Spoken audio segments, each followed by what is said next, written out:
Cet épisode vous est présenté par Christina Michaud, députée d'Avignon-Lamitis-Matane-Matapédia, Pascal Bérubé, député de Matane-Matapédia et la MRC de la Matapédia. Bonne écoute!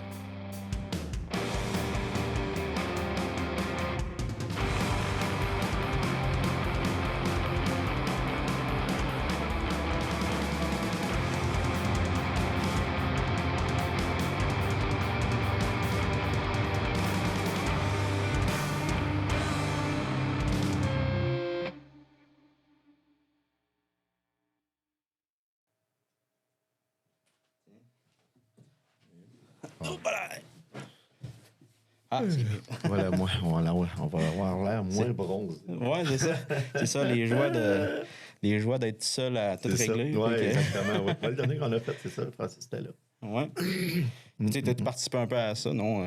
Moi, je l'ai fait avec Christophe et sa blonde. Ah oui, c'est vrai. Ouais, Ah, OK, t'as fait C'est au carré. Oui, c'est au carré.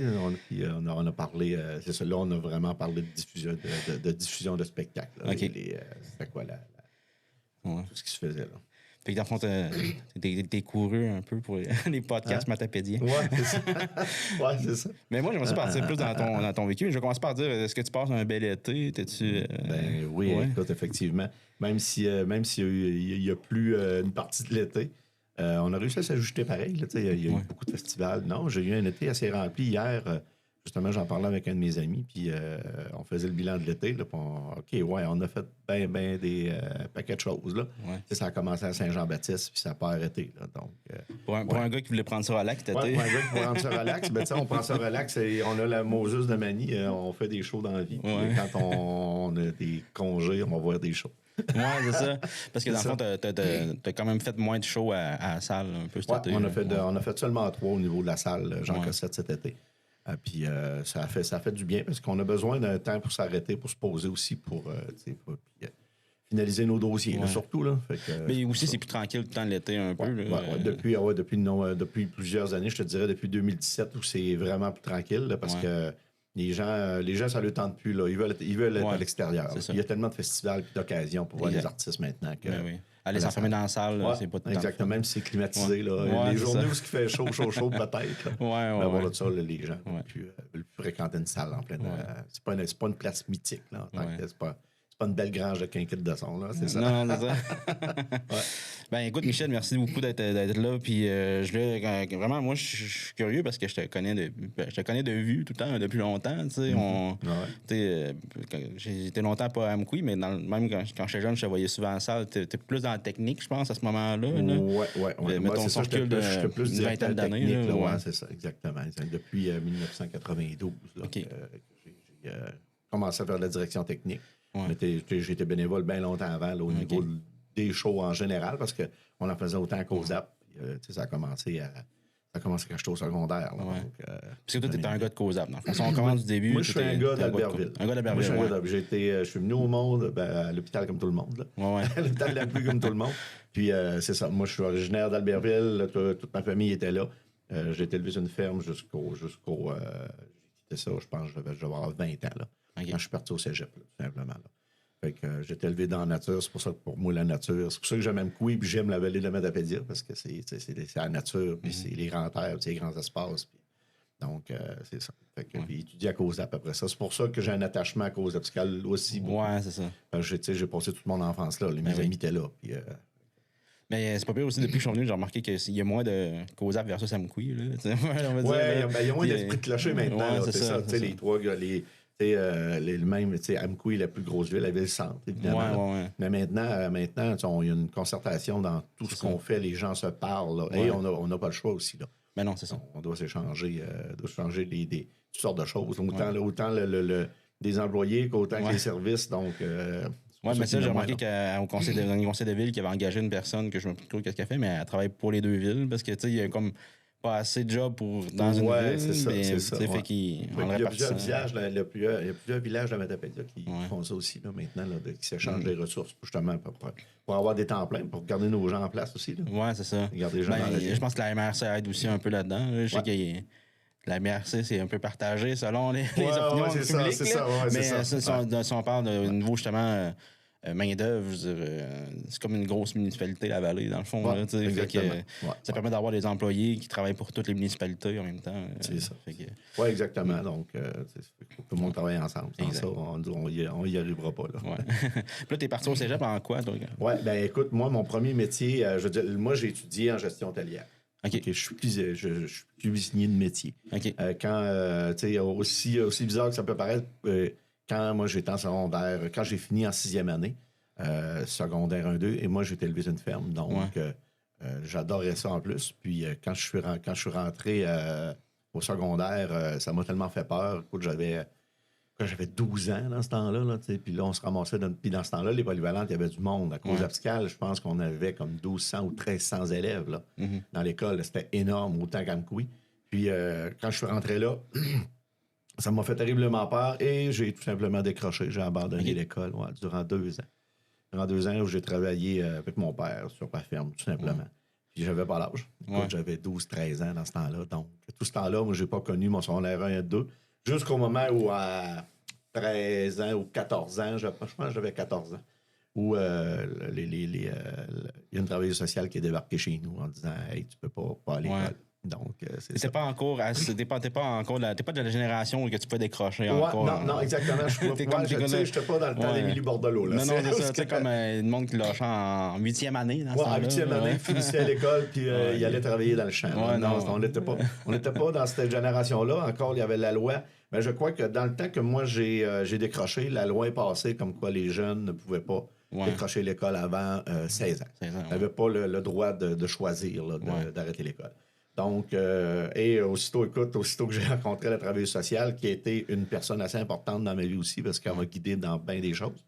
Puis, quand je suis passé un après-midi devant le juge ici à Amkoui, il a fait, t'as le choix. C'est soit que tu te ramasses ensemble ou que tu vas à l'école. Fait que le choix n'était pas difficile. Donc, fait que je suis rentré à l'école j'ai rentré à l'école à 14 ans, puis il y avait un genre de programme qui s'appelait Réinsertion pour les décrocheurs. Ça commençait. Le ministère de l'Éducation venait de mettre ça en place pour le décrochage scolaire, la loi là-dessus.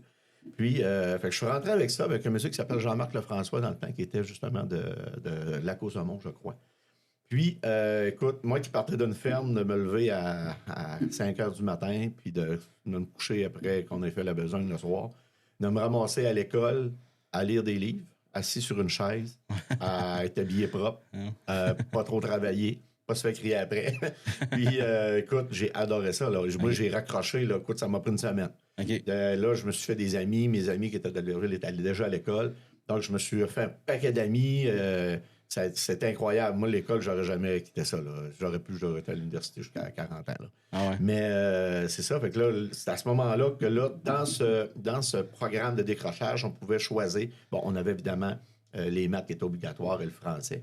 Et dans ce temps-là, il y avait la religion qui était obligatoire aussi. Puis, dans ce programme-là, il y avait un programme que tu pouvais choisir. Donc, soit tu t'en allais en menuiserie, en mécanique ou en cuisine. Et moi, j'adorais cuisiner. Donc, je me suis en allant en cuisine. Dans ce temps-là, c'était Maurice Gontier qui enseignait la cuisine dans ce temps-là, à cause abscale. Donc, on était quand même une bonne gang. Fait que j'ai intégré la cuisine, puis je suis resté là jusqu'à mon secondaire 5. Puis ton père, de quoi, il a pas fait comme va en mécanique, t'as pas m'aider ça? Il y avait comme pas le choix. Non, nos parents nous ont jamais obligés à faire. Ben, c'est sûr qu'il aurait aimé qu'on ramasse la ferme et tout ça, là, mais c'était pas. On travaillait à la dure. Dans ce temps-là, nos parents étaient élevés à la dure, puis nous autres, on était élevés à la dure aussi. Là. On travaillait fort. Donc, c'est pour ça que lorsque c'est là que j'ai commencé à m'apercevoir que j'aimais beaucoup le monde. J'aimais beaucoup les gens, j'aimais beaucoup au travers des gens. J'avais un potentiel, puis j'aimais ça, me démarquer des autres aussi. Fait que c'est là que ça a parti. Puis avec Maurice, qui est un excellent professeur, qui lui était reconnu aussi. Donc, non, mes parents étaient bien contents. Ils mangeaient des choses nouvelles aussi. Ils mangeaient des choses nouvelles. Écoute, c'est là que chez nous sont apparus les fondues chinoises puis les coquilles Saint-Jacques et tout ça. Dans ce temps-là, c'était ça la bouffe fine. Dans ce temps-là, c'était de la viande puis des patates. C'est ça. Moi, je veux dire, quand j'étais jeune, c'était des pâtes, des patates, de la fricassée. C'est ça, exactement. Ma mère a comme cuisiné ce que sa mère cuisinait. Puis, c'était des grosses familles. Donc, à ce moment-là... Mais qui cuisinaient ça. Fait que moi, je suis arrivé avec des nouvelles choses, puis ils ont bien trippé. Puis là, ça fait que c'était bien le fun. Donc, fait que je suis parti en cuisine là-dedans, puis de fil en aiguille, je m'impliquais dans, on avait ce qu'on appelait les danses, nous autres, les vendredis soirs. Puis il y avait, à la Palestre, il y avait du cinéma. Qui se passait à tous les midis, on avait un film. Dans ce temps-là, c'était des bobines. Il fallait que tu coupes tes bobines, il fallait que tu raboutes, tout ça. Puis il y avait un prof qui s'appelait Daniel Lamarre qui lui, il était un genre de PPO un peu, là, orienteur à l'école. Je me rappelle pas de son titre exact. Puis c'était le cours que tous les jeunes voulaient aller. Ce cours-là, là, dans ce temps-là, il n'y avait pas de cellulaire. Fait que quand tu étais désorienté, là, c'est parce que tu encore de dehors. C'est ça. Fait que ce professeur-là, Daniel Lamarre, qui nous a influencé beaucoup à l'école, un midi, je me rappelle qu'il est venu me chercher à la cafétéria après dîner. Il dit, toi, tu aurais aimé ça, ces affaires-là, parce que j'étais toujours au cinéma. Je m'impliquais toujours dans les danses, mais j'étais toujours en arrière un peu où je regardais comment ça se passait, puis il y avait des adultes qui s'occupaient du reste. Tu peux t'aller aimer ça, tu vas commencer à aller. Tu viendrais-tu passer les films l'heure du midi? Fait que, je me suis en allé là. J'ai commencé à passer les films dans Palais et c'est moi qui ai ramassé la technique. Ensuite, j'ai connu. Il y a un monsieur qui travaillait à l'audiovisuel à la bibliothèque, Gilles Altot, qui était dans ce temps-là. Puis ça, c'est une anecdote assez formidable. Gilles, qui se trouve être le grand-père, mon filleul, c'est Kevin Luca Alto, qui se trouvait être son grand-père. Ah ouais. Et là, je l'ai connu, moi, à l'école, dans le temps qu'il était à l'audiovisuel. Puis là, ben, c'est ça, de fil en aiguille, on a travaillé avec les systèmes de son de l'école. Fait que c'est là que tout a commencé. OK. Là, c'est là que tu étais venu un peu l'inspiration de prendre des jeunes de l'école pour faire de la technique? Non, pas tout de suite. Moi, ça a commencé, mais on était quelques-uns qui faisaient ça. Mais on était pas, je pense qu'on était 3 dans l'école qui s'impliquaient. Parce que, je veux dire, dans le fond, plus tard, toi, quand tu as commencé à faire la technique à la salle, tu prenais des jeunes de l'école, tu les formais. Oui, exactement. Oui, ça, c'est ça. C'est un peu le même principe. Oui, c'est un petit peu le même principe. Oui, d'aller chercher, de réussir à être assez moi je dirais ça, donc c'est découvrir des talents, tu sais, de voir qu'il peut t'as de l'instinct un peu pour découvrir que ce jeune-là s'intéresserait, là, serait capable, tu vois un potentiel dans ces jeunes-là. Ouais, c'est le fun des fois d'aller chercher un peu des, je vais utiliser le terme en anglais, mais des misfits un petit peu, là, tu sais, c'est des gens qui sont un peu moins dans la norme, là, puis tu fais comme... c'est exactement ça. T'es réunis ensemble, puis... Ouais. Parce que, tu sais, moi, j'en étais un, là. Ouais. J'en étais un, j'étais un décrocheur, puis ça, je me suis raccroché à ça. Puis ensuite, quand on a commencé à travailler, quand on a commencé à en faire, on a fait les shows qui passaient à Polluant de Fogmont, tu sais, Corbeau, Margeau, ça passait tous ces shows-là. Ouais. C'est nous autres qui faisions le montage puis le démontage des équipements de son aussi, là. Ça arrivait à 4 h l'après-midi après l'école, puis on montait le kit, puis il y avait un show le soir. Puis dans ce temps-là, ça brassait beaucoup, là. Plus qu'à cette heure. Fait que c'est là, de fil en aiguille, puis j'ai jamais arrêté. Ensuite, j'ai commencé à en faire dans ma municipalité. On faisait de l'ético-mobile, des trucs comme ça. Puis c'est vraiment de fil en aiguille que j'ai toujours continué là-dedans, aller voir beaucoup de spectacles. Puis en 88, lorsqu'on a acheté, avec un de mes amis, on avait acheté un équipement pour l'ético-mobile. Ça, moi, je travaillais dans ce temps-là, un restaurant du parc. Qui était ouvert dans le temps, là, qui était à côté qui était à côté de la petite station SO, hein, pas loin de la Polyvalente. Ça, c'était le restaurant du parc. Ouais, c'était un beau restaurant qui était dans ce temps-là. Il y avait beaucoup de restaurants. Donc, c'est ça. Fait que le restaurant du parc était là. Puis, moi, je travaillais sur le service de traiteur avec la famille Boulian, Marianne, puis Ghislaine, et tout ça. Puis, on faisait un banquet en janvier. Puis, le monsieur, 2 jours avant, a perdu son DJ. Pour faire, c'est la grosse, je ne me rappelle plus du nom de la famille, c'était quand même une grosse famille, c'était comme 400, je pense. Là. Ils ont perdu, puis là, ben, qu'est-ce qu'on fait? Moi, je faisais déjà un peu le DJ, là, comme ça. Et c'est là que moi, j'ai dit, ben écoute, on va les acheter du stock, on va le faire. Nous autres, on va partir à 2-3 jours d'avance. Puis c'est là qu'est né les productions de Michel Coutu. Non, c'est pas ça. Non, pas du tout. Non, dans ce temps-là, ça s'appelait la Disco Frisson. Ah, imagine, ouais. Puis, tu sais, je rêvais toujours de faire ça parce que quand quand je n'étais pas à l'école, j'avais 12-13 ans, mais dans ma chambre, comme tout le monde a probablement déjà fait ça, moi, j'avais mon tourne-disque, j'animais de la radio, tu sais, je faisais semblant d'être à la radio, je mettais de la musique, parce que dans ce temps-là, CVM venait d'ouvrir aussi. Fait qu'on avait la première radio d'Amkoui, on l'écoutait tout le temps. OK, parce qu'il n'y avait pas de radio avant. Il n'y avait pas de radio avant, on écoutait Radio-Canada. OK, tu pognais Radio-Canada. On avait Radio-Canada, puis on avait la TV, il y avait 2 postes, là, en noir et blanc. OK. C'est ça remonte loin, ça te Puis, fait que je jouais à l'animateur de radio, je mettais de la musique, j'animais. Puis, j'allais même j'avais des vieux pads de factures, je faisais des factures. J'étais à 12-13 ans ce que j'allais devenir à l'âge de 23-24 ans. Là. OK. C'est assez incroyable. Quand moi, j'y repense, je fais, mon Dieu, je faisais ça chez nous, des soirées de temps. C'est ça. Je me prenais pour un animateur de radio, puis je me prenais pour un gars qui était dans les affaires, qui avait un commerce. Je faisais des factures fictives. Puis OK. je m'amusais. Ouais, c'est ça. C'est drôle. Étant donné que j'étais le plus petit, j'étais le plus jeune de la famille. Ouais. Donc, moi, mes frères et sœurs étaient déjà partis de la maison, donc j'étais le petit dernier. Fait que je restais tout seul. T'étais comme un accident. Ouais, un peu, ouais, c'est ça. Un peu comme non, pas un accident, Non, mais OK, ouais, dans ce temps-là, T'avais-tu une bonne différence d'âge avec ton autre, non, on a OK, peut-être, mon Dieu, on a peut-être 5 ans de différence avec ma sœur. OK. Puis le mec le plus vieux, oui, on a quasiment une vingtaine d'années. OK. Là, c'est ça. Fait que Vous étiez combien chez on vous? était seulement 4. Là. 4? Ah, OK. C'est ça, ouais. C'est pas si pire. Parce que c'est comme moi, je sais que je suis un accident. C'est ça. Les gens m'en meurent, je suis un accident. Tu sais. Ouais, c'était pas prévu tant que ça. C'est ça, Je ouais. fais, Non, dans ce temps-là, c'est un bel accident. Ouais, c'est correct. Dans ce temps-là, ils faisaient des enfants. Ouais, c'est ça. Ouais, c'est ça. C'est toujours des beaux accidents. Là.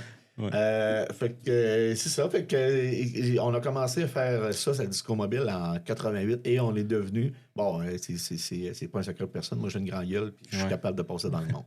Donc, on avait de la bonne musique. Comme j'étais un bon danseur, j'aimais ça, les soirées, j'aimais ça danser. J'avais été élevé là-dedans parce que dans tous les villages, j'avais des soirées à sa municipale, à tous les samedis soirs. Puis les parents nous traînaient là. Ouais. Ils nous traînaient aussi à Mcou. Il y avait le Moulin Rouge aussi dans le temps, qui était une grosse salle de danse. Puis nos amis allaient danser. Puis donc, on se tenait là. Donc, on connaissait la musique. Puis ma mère on avait ce qu'on appelait dans ce temps-là un pick-up dans la maison. C'était un gros tourne-disque. Okay. Ouais, ça s'appelait un pick-up. Ouais. Puis il appelait ça, je ne sais pas pourquoi il appelait ça comme ça. Mais elle avait acheté, c'est ça, c'était un gros système de son. Puis, c'est comme des tourne-disques meubles. C'était les tourne-disques meubles, exactement. Tout le panneau. Puis, ouais, c'est ça. Ouais. Puis on mettait ça dedans. Puis elle écoutait beaucoup de musique. Okay. Donc c'est là mon amour de la musique. Elle en est vraiment. Puis mes parents, c'était des bons danseurs. Puis donc.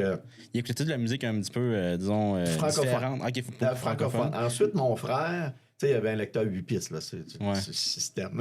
Okay. Fait que là, après ça, c'est mon frère qui écoutait beaucoup de musique. C'est lui qui m'a fait découvrir, entre autres, Pink Floyd, qui m'a fait découvrir la musique un peu psychédélique, tout ça. Et ma sœur, qui avait 2 ans de différence avec mon frère, elle écoutait beaucoup de musique francophone européenne. Okay. Les Mike Breen, toutes les Claude François, Dalida... Elle écoutait ce genre de musique-là. Fait que moi, j'étais né dans un monde où ma mère écoutait de la musique québécoise, les Michel Stax, les Pierre Lalonde, les Diane Tell et tout ça, Nicole Martin. Puis mon frère, tout du côté américain, pour la plupart, les CCR. Et mon plus vieux frère, lui, c'était du Robert Charlebois. Tout ça. Okay. C'est vraiment mon frère qui est décédé maintenant, lui, c'était des après-midi à se promener en auto. Où il mettait une cassette plus piste de Robert Charlebois, il chantait toutes les tonnes. Ça ressemblait vraiment à un film des années 50. Tu sais, American Dream, là, où tu te promènes avec un gros Chevrolet Bel Air, puis tu bois de l'orangeade croche pas attaché dans le char, puis tu manges des chips, ton frère chante, puis il y a la tonne de Robert Charlebois qui joue. Là. Donc, c'est des beaux souvenirs. Fait que c'est tout ça qui m'a amené à écouter toutes les sortes de musique. Moi, je pouvais écouter l'album de Diane Tell comme je pouvais écouter le Dark Side of the Moon de Pink Floyd, l'album en 8 pistes. Ensuite, j'ai commencé à m'acheter. Mon premier album que j'ai acheté a été Céline Dion, Ce n'était qu'un rêve. Ah oui? Ouais. Et ça j'avais connu Céline Dion, moi, parce que dans l'étable où ce qu'on avait, il y avait une radio qui était toujours ouverte. OK. Et là, la radio jouait. On écoutait toujours la radio. Puis c'était du matin jusqu'au soir. Puis, premier album que je m'étais acheté avec mon propre argent, avec mon lecteur 4 pistes. J'avais eu à Noël. J'avais acheté Scorpion Blackout. OK, là, tu t'en mets plus dans Oui, j'avais acheté Scorpion Blackout puis Céline Dion, son intérêt. Ça donne une idée du range. Du range où j'étais complètement l'opposé l'un puis l'autre. Parce que la musique populaire, on va dire, t'étais vraiment dans l'extrémité du range. Oui, c'est ça. Donc, tu sais, je fais tout ça, tu mets ça à l'autre bout de la pile, puis tout ce qu'il y avait dans le milieu, j'écoutais tout ça. Et là, j'ai commencé à acheter. Puis après ça, quand la Disco Mobile a marché, on est devenu une des Disco Mobiles qui étaient les plus populaires. Moi, quand je suis allé au cégep, parce que j'ai étudié au cégep, moi, c'était à Joliette, à Barthélemy Joliette, parce que là, je me suis en allé, je reviens, je refais un croche au niveau de la cuisine. Ouais, c'est ça. Parce que je me suis en allé en gestion hôtelière à Joliette. en pâtisserie, maître d'hôtel, serveur. OK, dans le fond, le cours, vous appreniez tout ça ou non, tu as fait plusieurs cours? Ça a duré 2 ans de temps. OK. J'ai appris tout ça pendant 2 ans de temps. Ah, OK. Fait que c'était un cours, puis c'était comme tu apprends tout de la pâtisserie à la gestion. C'est ça, exactement. C'était un cours de gestion comme... hôtelière pour être capable de travailler dans un hôtel ou d'être capable de travailler dans une cuisine, tout ça. Puis j'ai adoré moi, le cours de pâtisserie, entre autres, que j'ai allongé, où j'ai ajouté des options pour être capable d'être pâtissier. Donc, j'ai appris tout ça. C'est ça. Puis, comme j'avais vraiment une bonne base, à cause apicale, c'était auxiliaire en alimentation. Donc, tout ce qu'il y avait de cuisine, puis avec Maurice, on faisait du service de table aussi. Donc, j'avais déjà une bonne base. Fait que je suis arrivé là-bas à Joliette. J'ai fait mon cégep là-bas. Puis, après ça, quand je suis revenu ici, on a travaillé. J'ai travaillé à la boulangerie Lévesque, qui était une grosse boulangerie. On faisait du pain dans ce temps-là. Puis on travaillait de nuit. Là. Puis, ensuite, j'ai travaillé au Figaro longtemps. Moi, je travaillais de nuit. On commençait à travailler à 1h30 le matin. On finissait à 10h. Ensuite, moi, je rentrais au cinéma Figaro, genre vers 11h. Je faisais le ménage. On faisait de la projection. On faisait la caisse. Puis ça, dans l'ancien cinéma, dans le temps, c'était des gars de Matane qui avaient le cinéma dans ce temps-là. Ça, c'était une salle dans le temps, je pense. Hein? Oui, il y avait une grosse salle. Non, il y avait une grande salle, puis c'était vraiment épeurant à travailler là-dedans. Là. Il n'y avait quasiment pas d'éclairage, c'était des lumières qui ne se tamisaient pas, ils ouvraient, puis c'était des lumières de 15 watts qui étaient dans la salle partout. Ça craquait de partout, puis on mettait de la musique en haut pour faire le ménage. Là. Puis là, Rien que pour avoir travaillé là un peu, le sous-sol était un peu. C'était freak un peu, c'était freak. On n'allait pas là, nous autres. J'imagine qu'en plus, vous autres, il y avait du stock dans le sous-sol dans ce temps-là. Moi, quand j'y allais, il n'y avait rien, mais tu sais, reste que ça a une ambiance glauque un peu. Oui, c'est ça, parce que tu sais, dans ce temps-là, le cinéma qui était beaucoup plus petit avant, il y avait un magasin de musique à côté avant. Dans la petite salle, je pense la plus petite salle, c'était un magasin de musique dans le temps. Oui, parce que ça n'existe plus, cette section-là. Non, c'est ça. Parce que moi, je me rappelle quand j'étais jeune qu'il y a eu un moment donné un arcade là, qui est ouvert là-dedans. Dans ce coin-là, ça n'a pas resté ouvert longtemps. Mais... Non, c'est ça. Puis ça a formé pour ça. Puis ils ont débâti ça. Puis ils ont mis le mural, la patente. Ouais. Fait que c'est ça que je faisais. Puis après ça, quand je suis revenu ici, on a travaillé. Puis là, on a fait de la disco mobile. Puis après ça, en faisant de la disco mobile tranquillement, on a commencé à faire la sonorisation des groupes. Puis après ça, là, c'est là que je suis rentré pour le codec d'Amkoui dans ce temps-là. Parce on avait le théâtre d'été qui était au Curling dans ce temps-là, le théâtre du Kidam. Puis moi, je faisais... c'est là que les tournées d'été du Rosec sont apparues maintenant. Donc là, on a commencé à faire l'éclairage puis le son pour ça. C'est là, de fil en aiguille, qu'on a commencé à faire du son d'éclairage. Il y avait déjà, entre autres, Prophétie là, qui a joué joué dans le parc. Moi, quand j'étais rentré à la Polyvalente, c'est là que j'ai connu Joël Tremblay et tous les gars. Donc, je lui ai dit, ça serait le fun, les gars, on ferait un hommage à Maiden, parce qu'ils jouaient déjà du Maiden, beaucoup, les jeunes. J'ai dit, ça vous tenterait-tu de faire ça? Donc, de fil en aiguille, Prophétie Une au monde. Puis, moi, j'ai géré ce groupe-là pendant 5 ans. Là. On les suivait, faire la sono, puis faire les bookings, puis la patente comme ça. Là. Fait que c'est là que c'est nos mondes. Puis après ça, de fil en aiguille, on s'est fait un nom là-dedans. En 92, moi, j'ai racheté tous les équipements. C'est là que les productions de Michel Coutu sont venues au monde en 1992. Je suis rentré directeur technique à la salle Jean Cossette. Avant, c'était bénévole. Là. De 92 jusqu'à l'an 2000, on était bénévole. On n'était pas payé. Là. On travaillait en cibole, mais c'était un peu comme une formation aussi. J'avais la chance d'avoir accès à une salle de spectacle, d'avoir accès à des productions. On travaillait fort, là. On rentrait, il n'y avait rien. Là. Il n'y avait même pas de pont d'accrochage. Donc, quand on faisait un show en 1992-93, c'était un 53 pieds qui arrivait avec toute l'équipe technique, tout le matériel au complet. On rentrait par la porte 2. On pouvait commencer à 8 h le matin pour finir à 4 h du matin. Là. C'est bon. Parce que c'était lourd, c'était long. Parce tout posé. C'était tout. C'était tout de A à Z. Puis après ça, c'est ça. On a commencé à faire des shows. Je regarde mes archives là, présentement. Puis je me dis, mon Dieu, on a fait des spectacles. C'est incroyable. Donc, on a fait les shows d'été au Codec, pour le Codec. Ensuite, le Théâtre du Kidam, évidemment, on a ramassé ces contrats-là aussi. Puis là, de fil en aiguille, on a commencé à ramasser Arco Media. Puis j'ai commencé à m'impliquer sur à peu près toutes les... Parce que c'était avant Diffusion Mortueuse, ça s'appelait Arco Media. C'était le Codec. C'était le Codec? C'était le Codec. Puis le Codec, il y avait dans le temps, là, tu remontes dans l'histoire, 72 à 87 à peu près, parce que le Codec est venu au monde en 87, vraiment, c'est lettres patentes, là, 87. Avant, il y avait des codecs à cause abscale, puis il y avait un codec à Amkoui, il y avait un codec à Sébec. C'était le comité organisateur des événements culturels, je pense. Il me semble que c'est ça. Puis, ce qui a fait en sorte, puis le codec a survécu parce que les autres se sont jumelés. Finalement, ils ont fusionné avec Amkoui. Il restait un codec qui était Amkoui. OK. Tout simplement. Donc, parce que là, bon, il y avait moins d'argent, il faisait moins de sous, tout ça. Donc, c'était le codec qui était là. Puis moi, j'ai connu le codec jusqu'en 2013, lorsque les lettres patentes ont changé. Lorsque vraiment l'organisme s'est séparé de la ville d'Amkoui un peu. Là. Parce qu'on avait des animateurs culturels à la ville d'Amkoui qui s'occupaient en une vingtaine d'heures semaine là, du diffuseur.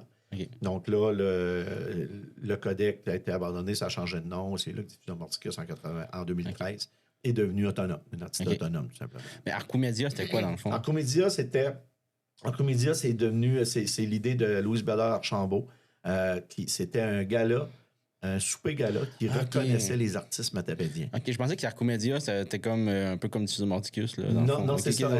Arcomédia, là, c'était vraiment c'était un souper spectacle qui récompensait les artistes matapédiens parce que si on recule d'une dizaine, quinzaine d'années, là, il n'y avait pas autant d'endroits pour se produire si tu étais un artiste. Pour exposer tes œuvres, pour chanter, pour danser, pour jouer de la musique, pour les œuvres littéraires. Il n'y avait aucun endroit. Il y avait une place. C'était Arcomédia. Okay. Tu pouvais le faire en novembre de chaque année. Donc, c'est pour ça que ça fonctionnait énormément. On avait toujours les printemps culturels qui étaient organisés par le Codec, qui, à chaque printemps, pendant une semaine, en haut de l'aréna, exposaient des œuvres. Il y avait un paquet de choses. Là. Les Dames des fermières étaient là, tout ça. Fait que... Mais Arcomédia, c'était vraiment axé sur la culture et le talent des Matapédiens. Donc, ce gala-là a commencé. Moi, j'ai travaillé là-dessus. J'étais sur le comité. Dans les dernières années, dans les 10 dernières années, hein, c'est nous qui on faisait le sombre, l'éclairage, tout ça, lorsque les jeunes travaillaient avec nous autres. Puis, c'est ça. Ensuite, le gala m'a ramassé des sous. C'est là qu'est devenue la Fondation Arcomédia. OK. Ils ont ouvert une fondation. Et cette fondation-là, ben, le but principal, c'est de financer des spectacles gratuits pour les jeunes de la Matapédia. OK, fait que dans le fond, des spectacles comme il y a l'été des fois, des choses comme ça, c'est financé par Arcomédia. Non, c'est vraiment les spectacles scolaires. C'est vraiment scolaire, oui. OK. Ah ouais, c'est ça, c'est gratuit, ces spectacles-là. C'est pas les écoles sont pas obligées de payer. Non, c'est ça. Ben, ils payent un minimum, là, mais le reste, on parle de cachets. Ça, c'est payé par la Fondation Arcomédia. OK. Et évidemment, Diffusion Morticus a investi dedans parce que c'était pas les cachets d'avant. Avant, les cachets étaient à 2 000, mais là, on a 10 000. Il faut s'entendre que les cachets sont différents. Mais c'est ça, il y a 7 spectacles donnés à l'automne ou au printemps. Ça dépend des disponibilités. Et on touche toutes les formes, on touche toutes les disciplines. Donc, les jeunes ont accès à la culture. Puis c'était ça le but de la Fondation. Okay. De rendre accessible aux jeunes la culture.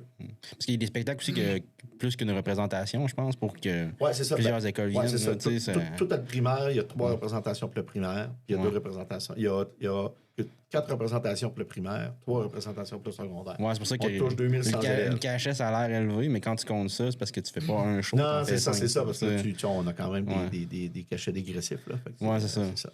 Mais puis c'est ça, puis la Fondation a fait travailler, c'est le fun, a fait travailler les jeunes techniciens parce que si je reviens d'entrée de jeu dans ce qu'on parlait, là, c'est là que les jeunes ont commencé à travailler avec nous autres. Là. Ça, c'est on a fait dans le temps les régionales de secondaire en spectacle. Okay. Et à cause d'Abscal, c'était Geneviève Gagné qui était à la Polyvalente. Ouais. Qui, elle, était prof d'art là-bas, puis elle s'occupait du culturel aussi.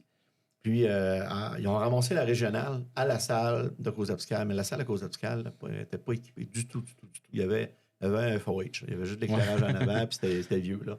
Ça archaïque un peu. Donc, elle m'appelle, elle dit, Michel, elle dit ce qu'on fait. Je dis, on va louer de l'équipement, là, puis on va s'organiser tout ça. Ouais, mais elle dit, ça me prend des jeunes techniciens. J'ai fait, elle dit, ça te tenterait-tu d'en former? L'idée de former des jeunes techniciens vient de Geneviève. OK. Puis, moi, j'ai dit, OK, on va lancer un appel, voir à l'école. Finalement, on a lancé ça dans l'école polyvalente à Fort-Rimont, à Cause-Abscal. Et c'est là qu'ils sont arrivés des techniciens. Il y en a qui ont fait seulement durant l'école.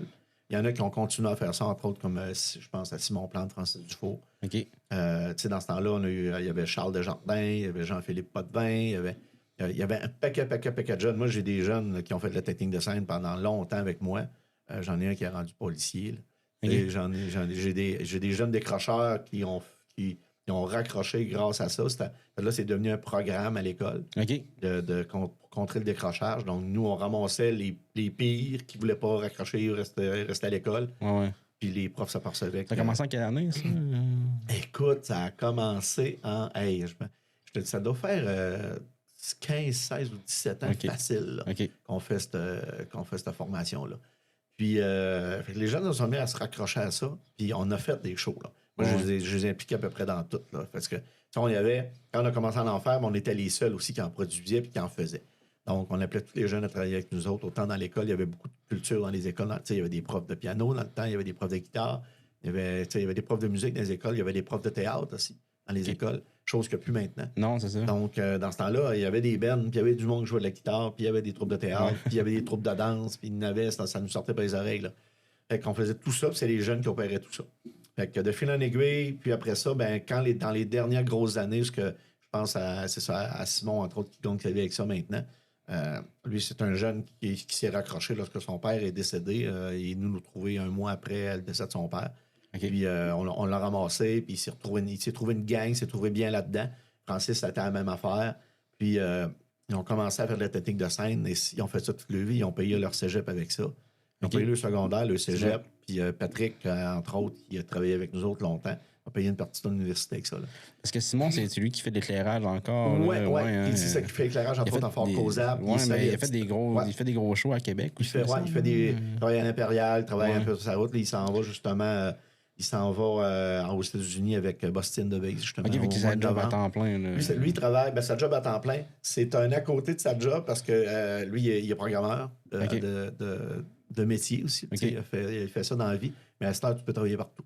Oui, c'est ça. Tu peux travailler de partout sur la planète. C'est ça. Donc, il est programmeur senior chez Oxo, qui est une compagnie de communication à Québec. Là. Fait qu'il fait de l'éclairage le soir, puis dans le jour, il... Oui, dans le jour, c'est ça. Fait que ça lui permet un peu de faire ça. Il gère des grosses équipes de programmeurs et tout. Là. Fait que, c'est ça.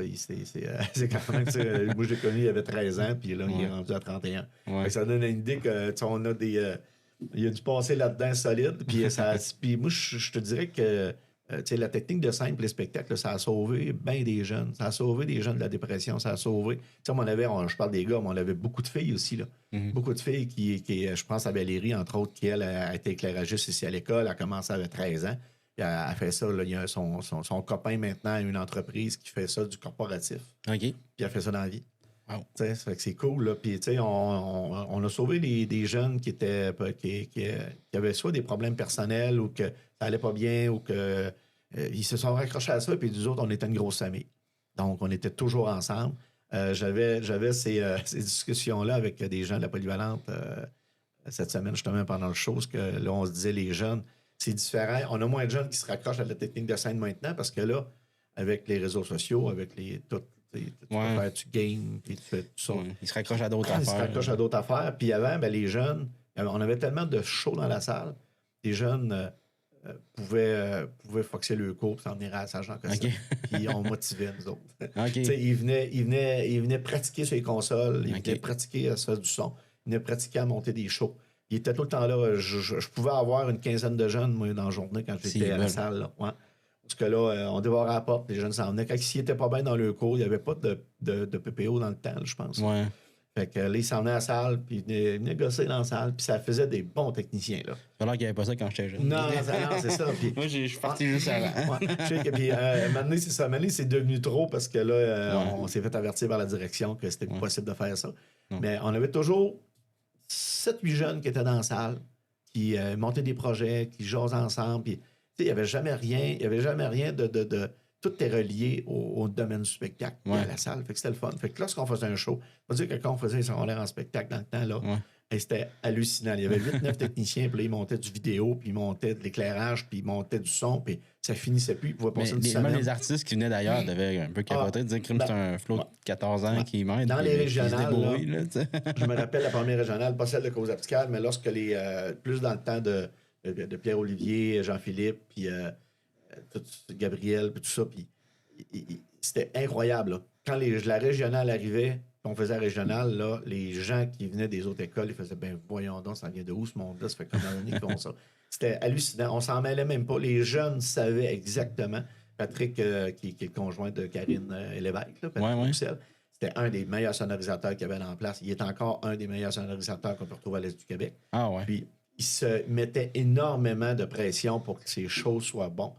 Et Tommy Gagnon, qu'on connaît, qui fait de la musique, qui travaille aussi, lui, est en services sociaux à Rimouski. c'était l'éclairagiste, puis ça, c'était 2 amis. Puis quand ils rentraient dans la salle, là, c'était hallucinant à quel point ils te montaient un stage technique de fou. Puis là, mais quand on faisait une régionale, ils te pètent tellement, puis nous autres, on louait de l'équipement et tout. Oui, quand les productions, moi, j'avais acheté beaucoup d'équipements.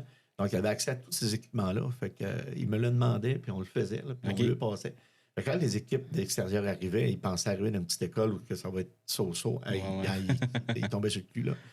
C'était assez solide. Parce que, comme je dis, même les artistes aussi, mettons, en tournée qui passaient, là, je veux dire. Oui, parce que les équipes, écoute... Quand t'es habitué que c'est un vieux routier ailleurs, puis là, t'arrives, c'est un gars de 14 ans qui marque ton drum, ça, c'est une belle anecdote. Écoute, on avait dans le temps du codec, on était... Je te dirais 30 ou 40 bénévoles. Il y avait une liste d'attente pour faire des shows.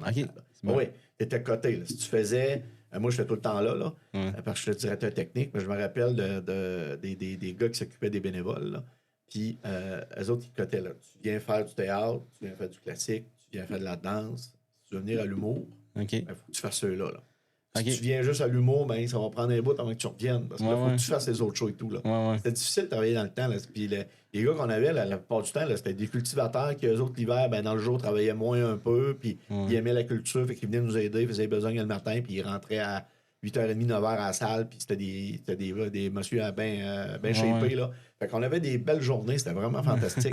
Je me rappelle de Claude Pigervais qui était responsable justement des bénévoles. Ça travaillait fort en tabarnouche. Fait que ça, les artistes arrivaient, mais on n'était pas... J'étais le seul professionnel dans la gang qui savait un peu, fait qu'on faisait tout. On courait partout, là. Après ça, ben là, ça a changé beaucoup, puis il y a un moment donné où moi, j'ai demandé au Codec que ça serait le fun de payer des techniciens. Ça serait le fun de payer des techniciens, parce que là, on ne peut plus travailler avec des bénévoles qui connaissent rien. Parce que là, la grosse équipe habituée était partie. Donc, on avait d'autres mondes qui travaillaient avec nous autres qui ne connaissaient rien, qui étaient là pour perdre le temps la plupart du temps. Ben, des fois, t'avais-tu devant des jeunes qui venaient aider? Pas au début. Pas au début. Ça a pris du temps. Là, il venait comme Patrick venait souvent. Écoute, Patrick, je me rappelle, il avait 14 ans, là, puis il avait envoyé son CV pour être bénévole. Ça te donnait une idée. Là. On l'a engagé au Théâtre du Kidam. La première fois qu'il a travaillé, c'était au Théâtre du Kidam. Il faisait les cues de son, les cues d'éclairage pour la pièce de théâtre. Après ça, ben, là, il voulait rentrer au Codec. Fait qu'il a envoyé son CV 1 à 2 reprises faciles pour être capable de rentrer bénévole. Puis c'est ça que les gens faisaient avant. Il fallait qu'ils se qualifient pour rentrer. Donc, après ça, Patrick est rentré. Après ça, c'est ça. Tommy est rentré, travaillé. Puis après ça, tout le monde a commencé de filer en aiguille. Puis c'est maintenant, j'ai demandé au Codec que ça serait le fun qu'on soit payé pour le faire. Fait que là, ils ont fait OK, on n'a pas beaucoup d'argent, mais on va le faire. On a eu des petits salaires. Puis maintenant, ben, quand je voyais que les 4 gars qui étaient là, il y avait Patrick, il y avait Simon, il y avait Francis, puis il y avait Pierre-Olivier qui était incroyable comme technicien. Puis c'était des jeunes qui avaient 15-16 ans. Là. Donc là, j'ai dit, on va les payer eux autres aussi. Fait qu'on a mis tout le monde dehors, puis on faisait des shows à 5. Habituellement, on était 10-12. Ça roulait mieux à 5. Puis là, t'as raison. Là, les gens arrivaient, puis ils voyaient, oh mon Dieu, c'est des enfants, qu'est-ce qui se passe? Puis aussitôt... Quand on commençait à travailler, ils s'apercevaient que, OK, ces flots-là, ils connaissent la game, là. Ils savent c'est quoi, là. Fait que là, de fil en aiguille, puis là, c'est devenu mon équipe permanente parce que moi, je les ai engagés avec les productions de Michel Coutu. Ils ont travaillé, la plupart des gars ont travaillé 12-15 ans pour moi, là. C'est ça, à temps plein tout le temps, là. Puis on faisait beaucoup de shows, on faisait entre 150 et 200 événements annuellement, là. On compte les shows du Codec, puis on faisait Fort Cozap, on faisait... J'étais la seule compagnie de sonorisation d'éclairage et de production dans la vallée de la Matapédia. On faisait pas 5-6 shows par soir ou par fin de semaine.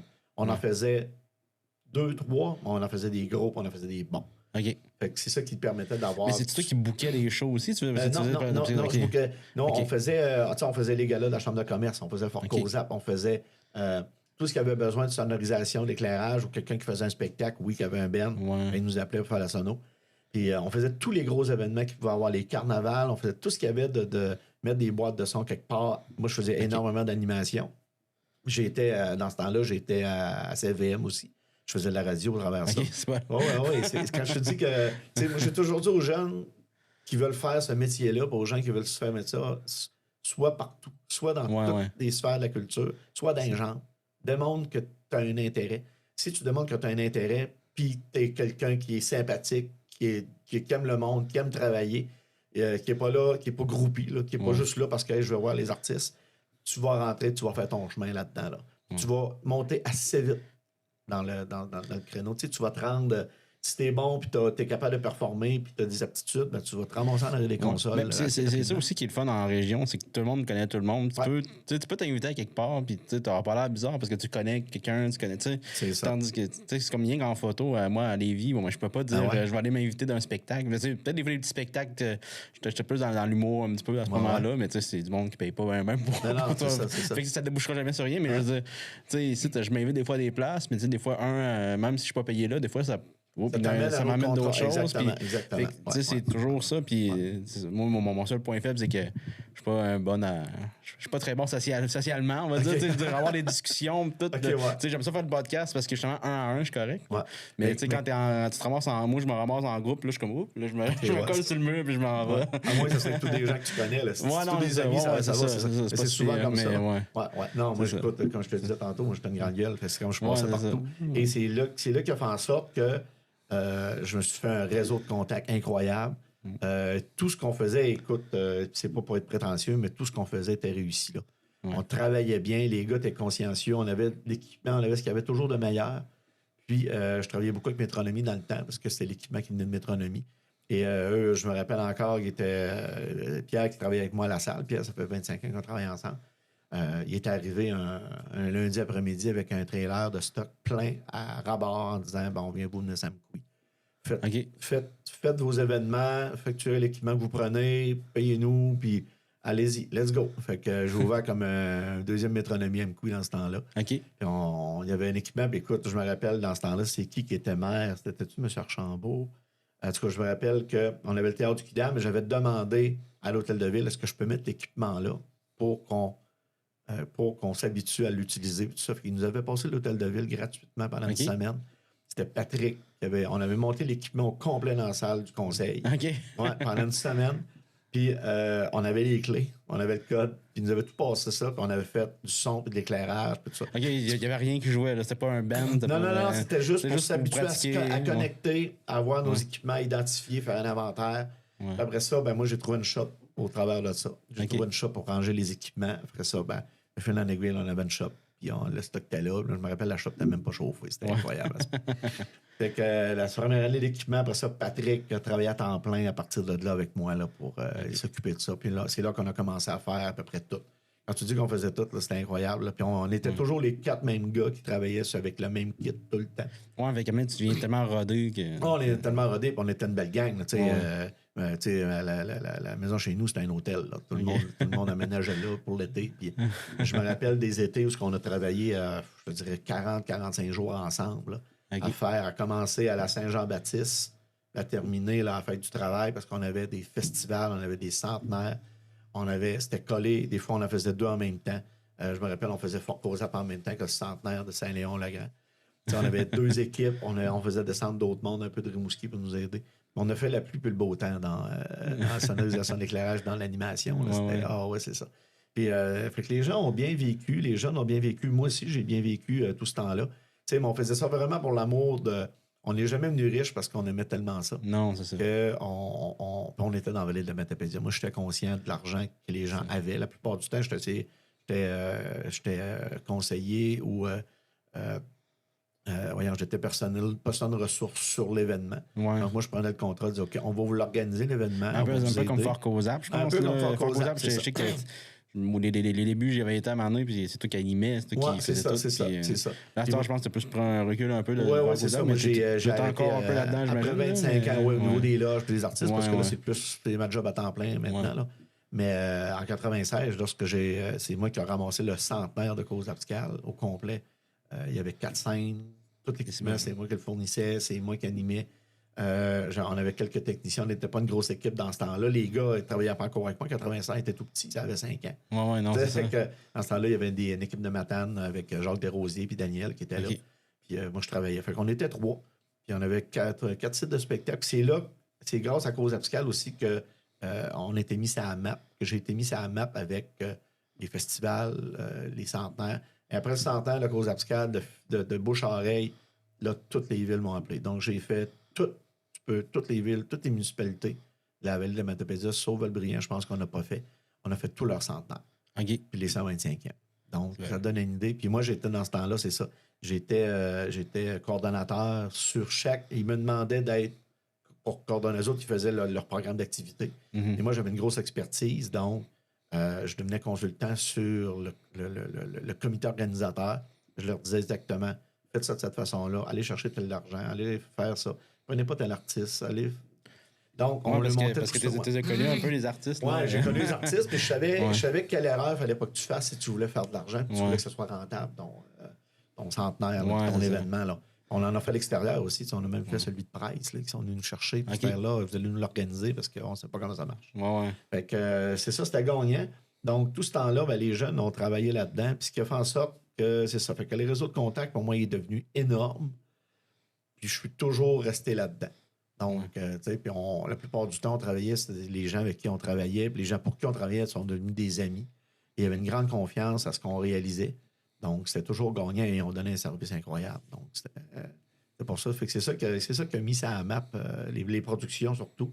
Puis le fait que dans Vallée de la Matapédia, je suis devenu comme une personne de référence quand tu parles de culture, quand tu parles de technique.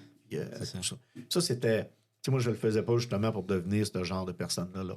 Moi, je le faisais parce que j'en mangeais. Tu sais, j'en rêvais. C'est ça.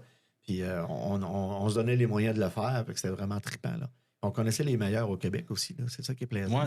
On s'est mis à connaître des techniciens. Oui, parce qu'en tournée, les artistes traînent un technicien. Mais des fois, tu peux ramasser des trucs d'un à l'autre. Exactement. Puis là, on tient les meilleurs équipements. Puis c'est ça. Puis là, quand les gens voyaient qu'on aimait ça, ça les dérangeait pas de donner des trucs, tout ça, puis donner des passe-droits à des places. Non, ça fait que c'est ça. Ça fait que moi, j'en mangeais, puis j'en mange encore. Là. Fait que c'est comme... C'est ça.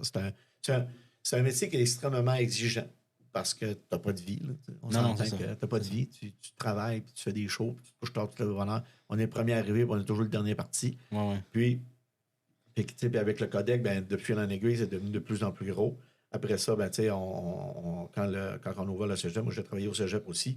On s'occupait de la radio étudiante. C'est moi qui l'ai ouvert, la radio étudiante. Puis, il y avait une radio étudiante dans le temps. Au cégep à Amqui. Au cégep à Amqui. Moi, j'étais sur la gang quand le cégep a ouvert. Fait que, je suis le seul technicien et tout ça. Je suis le gars. Fait qu'on s'est allé là. Ensuite, il y a même eu la TVC. La TVC, moi, j'ai été longtemps sur le conseil d'administration. J'ai animé des émissions. On animait pendant longtemps une émission en direct aussi. À la TVC dans le temps, dans les archives. Je sais pas si tu as vu ça, là, mais c'était assez drôle. Oui, je l'ai vu une couple, mais pas nécessairement avec toi dessus. C'est un genre de salut bonjour version Wish. Là. Mais c'est ça, fait que toujours rester collé dans l'activité culturelle. Et enfin ça, parce que c'est pas encore j'ai essayé d'en sortir. Là. J'ai essayé d'en sortir pour dire, là, si on va avoir un fonds de pension quelque part, tout ça, j'ai essayé autant comme autant, puis ça n'a jamais fonctionné. Non. On se ramasse. Il y a toujours un téléphone intéressant qui rentre pour dire tu viendrais-tu faire ça? Même encore là, on ne fait plus de festivals et tout ça, puis on a encore des appels pour dire j'aimerais ça que tu viennes un peu nous aider là, pour pas qu'on Parce que là, tu n'as plus d'équipement. Là, non, en 96, lorsque mes parents sont décédés, en 2016, quand ils sont décédés, j'ai tout vendu ça. Ouais, j'ai tout. Parce que là, depuis 2013 que j'ai été à la salle Jean Cossette à temps plein. Donc là, c'était. Écoute, là, je faisais 3 jobs. Là. C'était épuisant. Là, c'est vrai, j'avais plus de vie. Fait qu'en 96, j'ai décidé de liquider la compagnie, de débarrasser des équipements. En 2016. C'est correct. Merci. Moi, j'avais compris, mais là, vu qu'on n'est pas tout seul. Ça va être en noir et blanc. C'est ça. Non, c'est ça. Fait que. T'as tout vendu. Tout vendu ça. On n'a rien gardé. Quelques petits trucs que j'ai gardés, c'est des choses que j'avais besoin à la salle Jean Cossette. Donc, on a rentré ça à la salle Jean Cossette. Puis après ça, j'ai fait, c'est terminé. Parce que l'équipement que j'avais, on l'avait acheté. On avait pris une entente avec le codec. Pendant 10 ans de temps, c'était mon équipement qui était loué pour les spectacles. Parce qu'il n'y avait pas de système de son à la salle Jean Cossette. Il n'y avait rien. Pas de système de son, pas d'éclairage, pas de console. Il y avait des trucs pour les étudiants, là, des consoles de faire comme ça pour les étudiants, mais on ne pouvait pas l'utiliser pour les spectacles professionnels. Donc, moi, ce que j'avais fait, écoutez, moi, je vais investir pour acheter un équipement. Parce que le codec avait déjà acheté un équipement qui était assez vieux, merci, mais on ne servait pas, ça n'avait pas de bon sens. Et pendant 10 ans de temps, je disais, moi, je vais fournir l'équipement, vous allez payer un petit montant pour. Puis moi, je vais emmener mon équipement, on va travailler avec. Fait que ça a duré pendant 10 ans, qui s'est payé tout seul. Puis après ça, c'est ça. Fait que quand je me suis débarrassé de ça, après ça, on a eu la subvention pour la salle. C'est là que j'ai fait, on va les boucler là-bas. On va les moi, parce que ça a dû coûter quand même un bon bras, là. Tout, parce que c'est pas plus que tout ce que. Comme les l'échelle qui sort de toi. Ouais, tout, là, c'est ça. c'est C'est tout ça. des Écoute, la salle Jean Cossette, tu sais, si tu recules de 25 ans, là, tu sais, c'est un projet, ça, qui est venu au monde sur le coin d'une table, puis c'est avec la ville, avec Céline Dubé dans le temps, avec Antonin Michaud qui était dans ce temps-là commissaire industriel. Puis, ça a été un mandat que M. Michaud a eu. Ben écoute, regardons ce qu'on pourrait faire pour avoir une salle flambant neuve. Ça a été donné par Gaétan Ruel dans ce temps-là, ce mandat-là. Et on a eu des réunions, on a eu des déjeuners à parler de ce qu'on pourrait faire, comment ça marcherait. De fil en aiguille, le mandat s'est monté, mais la culture avait toujours été vue comme une dépense. Ouais. Donc, il n'y avait pas beaucoup d'acteurs dans le milieu qui croyaient à ça et qui étaient prêts à investir dans une salle de spectacle, parce que ça faisait longtemps qu'on l'aurait eu là. Ouais. Mais comme étant donné que le comté était fédéral aussi, ben ils ne voulaient rien savoir de nous autres. Je veux dire, c'était l'argent venait du fédéral, mais nous autres, le comté, était provincial. C'était bleu, puis l'autre bord, c'était rouge. Fait que le fédéral ne voulait rien savoir de financer ce genre de projet-là. Fait que pendant 25 ans, là, on a beau fini, on a travaillé. Il y a eu une mise à niveau avec la polyvalente, avec la commission scolaire dans le temps. On a investi 300 000 en 1996, juste 86-96. En 1996, il y a eu 300 000 d'investis. C'est là qu'on a fait la plateforme pour l'éclairage en avant, là, FOH.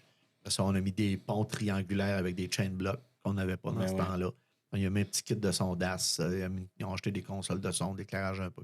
Fait que moi, j'ai participé à toute cette installation-là, tout ça. Puis là, ça nous a aidé un peu à travailler un peu mieux. Okay. On avait du filage, puis on avait... Fait que, après ça, ben, le projet a continué d'amélioration et tout ça. Puis ça a été vraiment en 2013 là, quand Pascal Bérubé est arrivé au pouvoir. Là, dans la dernière année de 2011 à 2012, là, où ça a été... s'il n'y a pas de rénovation, vous aurez plus d'équipe technique, on n'en fera plus de choses parce que c'était plus travaillable. Non, c'est ça. Les productions étaient de plus en plus grosses. Ça évoluait, puis on voulait avoir un certain standard. On n'avait pas comme une bonne réputation quand les gens arrivaient à me couiller. Ils savaient que ça allait être dur faire le show. Là. Puis, dans le fond, Pascal, il est devenu ministre. Pas mal. Moi, c'est ça, il est devenu ministre. Okay. Puis, quand il est devenu ministre, lui, il savait. Puis, moi, à Arco Média, le dernier super comédia qu'on a eu ensemble, moi, j'avais été voir Pascal. Je me suis assis à côté de lui. Puis, j'ai dit, Pascal, la salle Jean Cossette, il faut que ça bouge. Puis là, déjà, il y avait M. le maire, je pense, puis Céline Dubé aussi qui en parlait déjà. Puis, je dis, là, Pascal, s'il n'y a pas de rénovation dans cette salle-là, nous autres, on arrête. Il n'y aura plus de show. Et vous avez profité de son passage en tant que ministre? Oui, lui, il a ramassé... ça n'a pas été là longtemps. Non, il n'a pas été là longtemps, mais aussitôt qu'il est rentré en poste, Pascal a ramassé ce dossier-là. Moi, il m'a dit à la fin du souper, il dit lâche pas tout de suite, attends janvier, on s'en reparle. Okay. Le 27 janvier de l'année suivante, il a annoncé la subvention de 2 millions. Donc, si Pascal n'aurait pas été là, on n'aurait jamais eu cet argent-là.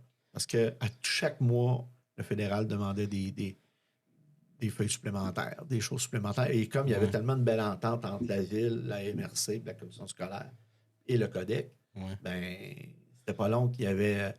Tout le monde signait en bas de la feuille, puis on retournait ça par fax, puis le fédéral avait sa feuille, mais il voulait pas donner l'argent. Non, c'est ça. Il voulait rien savoir. T'en fous d'un papier. Exactement. C'est ça, c'était les libéraux étaient au pouvoir, mais le comté, nous, était québécois. Fait que, on ne donnera pas d'argent à ton député, là. Ça, là. Quand Pascal est arrivé, il a fait un pied de nez, ce gang-là, puis il a fait, nous autres, on va aller chercher la subvention. Fait que 2 millions, ensuite de ça, il y a 500 000 qui ont été donnés par la communauté. Fait que, puis là, si on parle maintenant, si on parle des équipements qu'on a rachetés au cours de route, tout ça, on a peut-être rendu un investissement de 3 millions dans cette salle-là. Okay. Donc, c'est pour ça qu'elle est incroyable. C'est une des plus belles salles dans l'Est du Québec. Et je ne suis pas gêné de le dire qu'on est une des salles techniquement là, solides pour la grandeur de salle. Une salle de 400 places ou un plateau de 42 par 35. Là.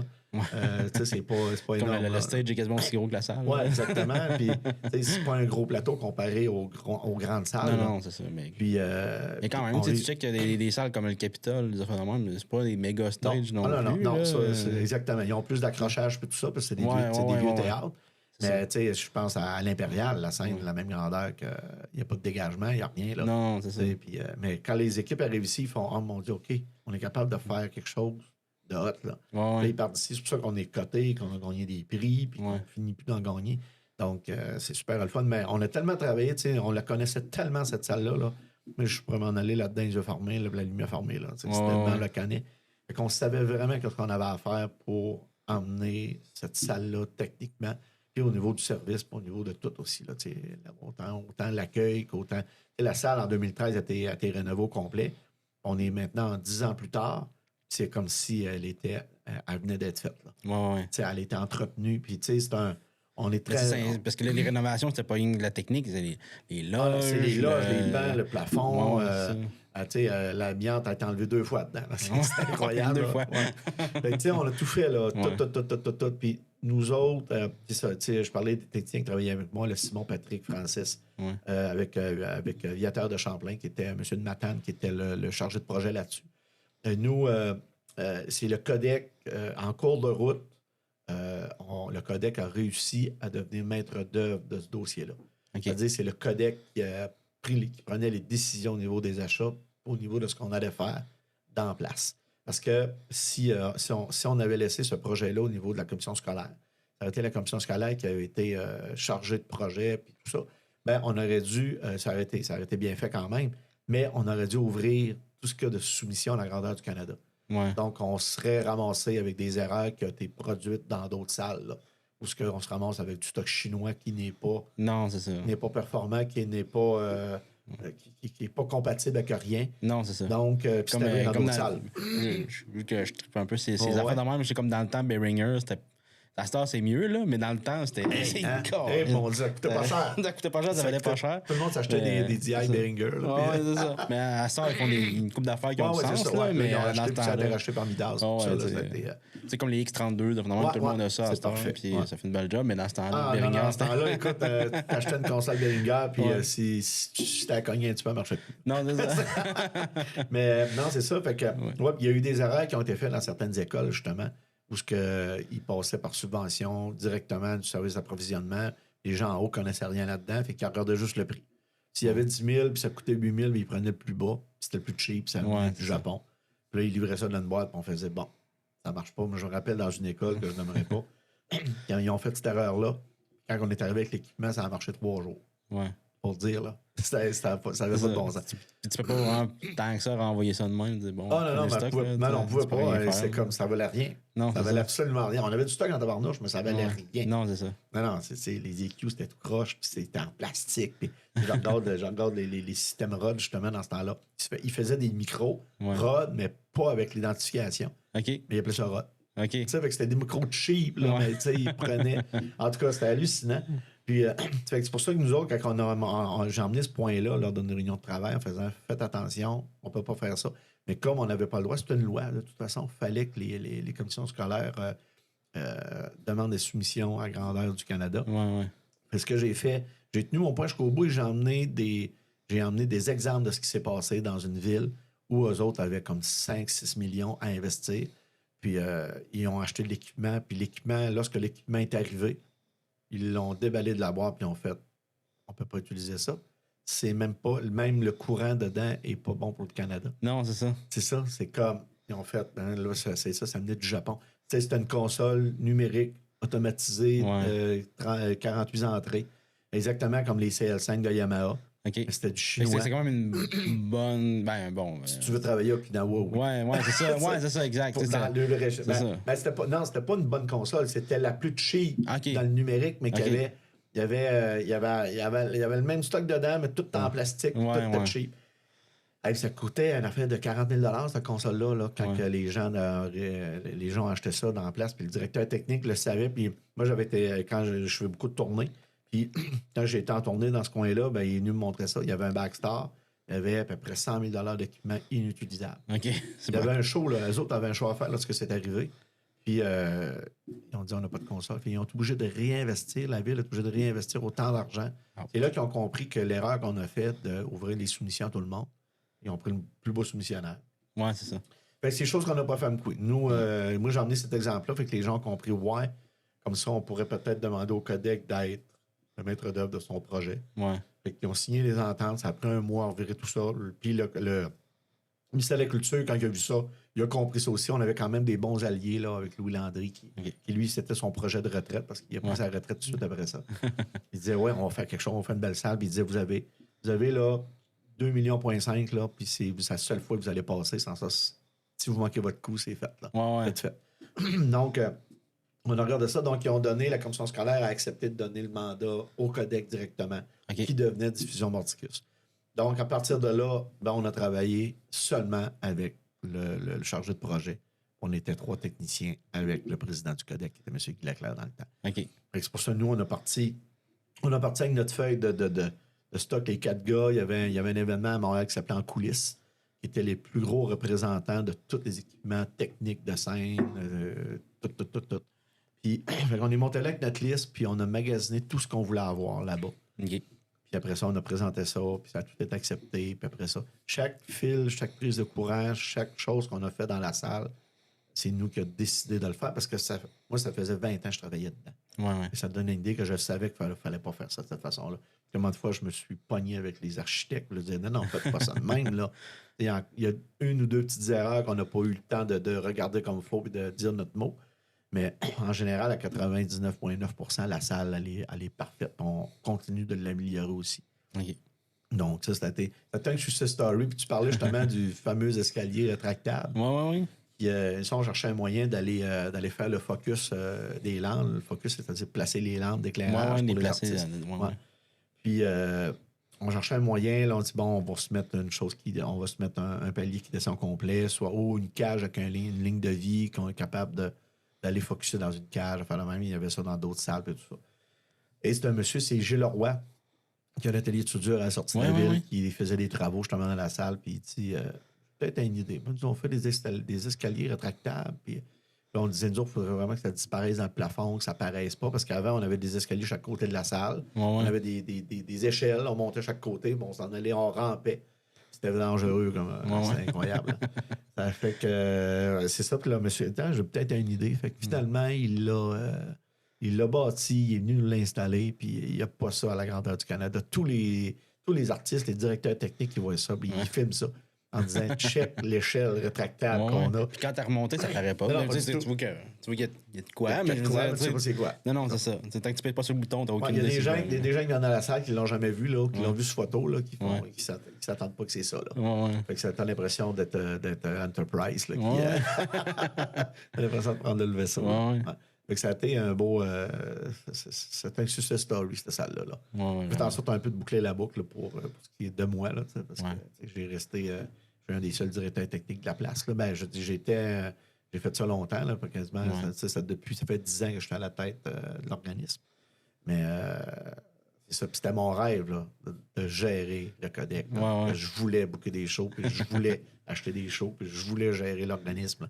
Je me rappelle, quand j'ai commencé en 92-93, je faisais une entrevue avec Nadia Berger à l'avant-poste dans le temps. Puis j'ai encore cet article-là. Là, je le regarde des fois, puis je suis assis dans le vieux backstar de la salle. J'ai ma console en avant de moi, puis dans l'entrevue, je dis mon rêve, c'est la rénovation de la salle Jean Cossette, que ce soit update et de gérer l'organisme. Je dis ça mot pour mot. Puis dans ça là, c'était pas la salle Jean Cossette, par exemple? Tu veux dire l'auditorium? C'était l'auditorium de Polyvalent de c'est ça. Quand est-ce que c'est devenu la salle Jean Cossette? Excuse-moi de bifurquer un petit peu. Jean Cossette, lorsqu'il est décédé. Puis, aussi, moi, en tant qu'inculte, j'ai entendu parler de Jean Cossette, mais qui est Jean Cossette? Jean Cossette, c'était le prof de théâtre. Le prof d'art dramatique à la Polyvalente. Un prof que tous les jeunes adoraient. Il faisait du théâtre sans décor, juste du théâtre d'objets. Puis, ça se passait, ses cours se donnaient dans la salle Jean Cossette, autant que dans son local. Et tous les jeunes passaient par là. C'était vraiment un pédagogue incroyable. C'était un homme de théâtre qui a écrit des livres, qui a écrit beaucoup de pièces de théâtre. C'est lui qui entre autres, qui gérait le théâtre du Kidam dans le temps, qui a fait... il a enseigné à des... Il a pas géré, mais je veux dire, il a fait la mise en scène pour des Martin Larocque, là, pour Geneviève Charest qui était là aussi dans ce temps-là. Beaucoup d'artistes le connaissaient, donc. Puis la dernière pièce, moi et Geneviève, on avait le théâtre du Kidam en dernier temps. On s'occupait du théâtre. Puis on avait fait une pièce. Il avait fait la mise en scène avec Geneviève. Puis il est décédé cet été-là. Donc lorsqu'on a fait la salle Jean Cossette, lorsqu'on a rénové la salle, c'est là que les gens c'était un petit peu avant la salle, avant que la rénovation se fasse, qu'on a demandé, je crois que c'est la ville ou l'école polyvalente qui a demandé de nommer la salle de l'auditorium, salle Jean Cossette. Ouais. Donc, tu vois, quand tu viens à la salle Jean Cossette, il y a un gros panneau en arrière-scène, c'est marqué salle Jean Cossette. Là. Ouais. Donc, on voit la photo de ces derniers étudiants OK. qui ont joué sur cette scène-là. Puis, c'était ça. Donc, ça s'est appelé comme ça, la salle Jean Cossette, bien avant qu'on rénove. Là. Peut-être 5-6 ans facile avant qu'on rénove. Ouais. Puis, c'est ça. Ça a été nommé en l'honneur de Jean, qui est un des profs de théâtre. Et lorsque Jean est décédé, le théâtre à l'école, ça s'est terminé là. Il y a eu quelques essais, tout ça, mais ça n'a jamais repris autant. Là. Donc, c'est sûr que si la personne qui essaie de starter ça, elle n'est pas capable de rejoindre autant les jeunes. C'est ça. Puis c'était la mode dans le temps d'avoir de l'art dramatique, puis d'avoir un prof de théâtre, puis il y avait plus d'argent aussi dans les compétitions scolaires. C'était académique, oui et non, là, le théâtre. Mais c'est ça. C'était vraiment incroyable. Même si c'est pas un cours en tant que tel, t'apprends quand même. C'est ça. Ouais, mais t'apprends la vie. Ouais, c'est ça. Ouais, t'apprends la vie carrément. Là. C'est comme un gros travail d'équipe. Là, la plupart du temps, on avait les gens plus marginaux aussi qui se ramassaient là en théâtre, faisaient des pièces. Puis il y avait une pièce, à chaque année, Jean montait une pièce avec des étudiants qui étaient présentés au théâtre du Kidam l'été. C'était assez incroyable. Là. Mais c'est juste comme Émilie ici, qui est la directrice. Je ne sais pas si c'était un du théâtre, mais en fait, c'est de l'impro. Émilie a fait plusieurs pièces de théâtre au Kidam. Puis elle est un peu marginale. Je veux dire, pour faire ce métier-là, il faut que tu sois un peu dans la coche d'à côté. C'est ça. Faut que tu décides de ne pas avoir de vie, puis d'investir à 100%. Puis c'est un peu comme ça. Là. Puis tous ceux qui travaillent là-dedans, à moins d'être un gestionnaire, là, où non, c'est ça. Tu étais à des bureaux, tu fais avec des chiffres. Là. Non, il y en a des gens de même dans les salles de spectacle qui sont 8-9 employés. Mais le monsieur du bureau ne voit jamais c'est qui travaille sur le stage. Non, tu sais même pas c'est qui. Puis, il y a un numéro, il reçoit sa paye, puis ça arrête là. Non, c'est ça. c'est ça. La différence ici, c'est justement ça. Là, les gens, on travaille tout le monde ensemble encore, puis il n'y a comme pas de hiérarchie. À nulle part. Là, même si c'est moi qui est le boss, je vais aller faire de la technique encore. Là, je vais monter des shows encore. Ben oui, c'est ça. Puis, je suppose qu'on était rendu tantôt quand j'ai bifurqué, mais en tout cas, on va ailleurs finalement. Là, dans le fond, je veux pas m'amener, tu vas vouloir penser à slacker de plus en plus. Y a-tu de la relève que tu vois un peu à Mkoui qui pourrait. Parce que à date, je vois pas que tu n'as pas l'air d'avoir de jeunes padawan avec toi. Là. Non, exactement. Tu sais, on y réfléchit déjà parce j'en ai déjà parlé à mon conseil d'administration parce que je m'attends dans. Là, j'ai 57 ans, je veux faire encore peut-être une dizaine d'années. Ouais, c'est ça. Peut-être plus. J'imagine que tu vas continuer à t'impliquer pareil, à quelque part, de loin, de près ou de loin. Mais tu sais, moi, tant aussi longtemps que le corps va suivre puis que l'esprit va suivre aussi, tu sais, plus tu vieillis, maintenant, on ne sait pas ce qui peut arriver, là. Mais il faut quand même que tu sois sa coche. Faut que tu sois lucide, il faut que tu sois capable de justement de c'est énorme. Les gens ne le savent pas, là, mais le travail de direction artistique puis le travail de directeur général dans une salle de spectacle, là, c'est énormément de paperasse, c'est beaucoup de travail de bureau. Faut que tu saves compter. Il faut que tu connaisses les rouages, il faut que tu connaisses les demandes de subvention. Puis on travaille exclusivement avec ça. Là. Donc, la relève, moi, je te dirais, avant la pandémie, là, en 2019, pour les gens, tout le monde rêvait de faire ce métier-là. Tout le monde rêvait de diriger une salle de spectacle, d'acheter des shows. Quand la pandémie est arrivée, la culture a été mise en avant-plan parce que c'était juste ça qu'on pouvait avoir. La radio, les podcasts, les lives sur Facebook, les lives sur Instagram, les émissions téléculturelles. Puis si la culture n'a pas existé pendant la pandémie, il y a du monde qui serait foutu en bas des ponts. Là, parce qu'on ne vivait que ça. Et c'est là que les gens se sont aperçus parce que, là, les artistes manquaient d'argent. Les gens changeaient de métier et tout ça. Et là, les gens se sont aperçus que la culture, ça existait et que c'était important pour les gens.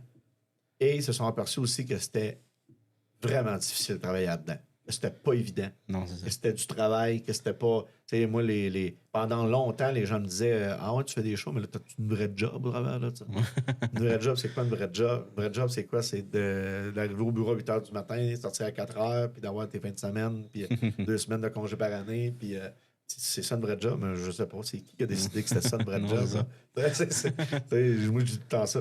c'est qui a décidé que c'était ça, une vraie job? Là? Non, c'est ça. Et pendant longtemps, ils m'ont dit ça, là, c'est une vraie job. Tu travailles-tu à quelque part à part ça?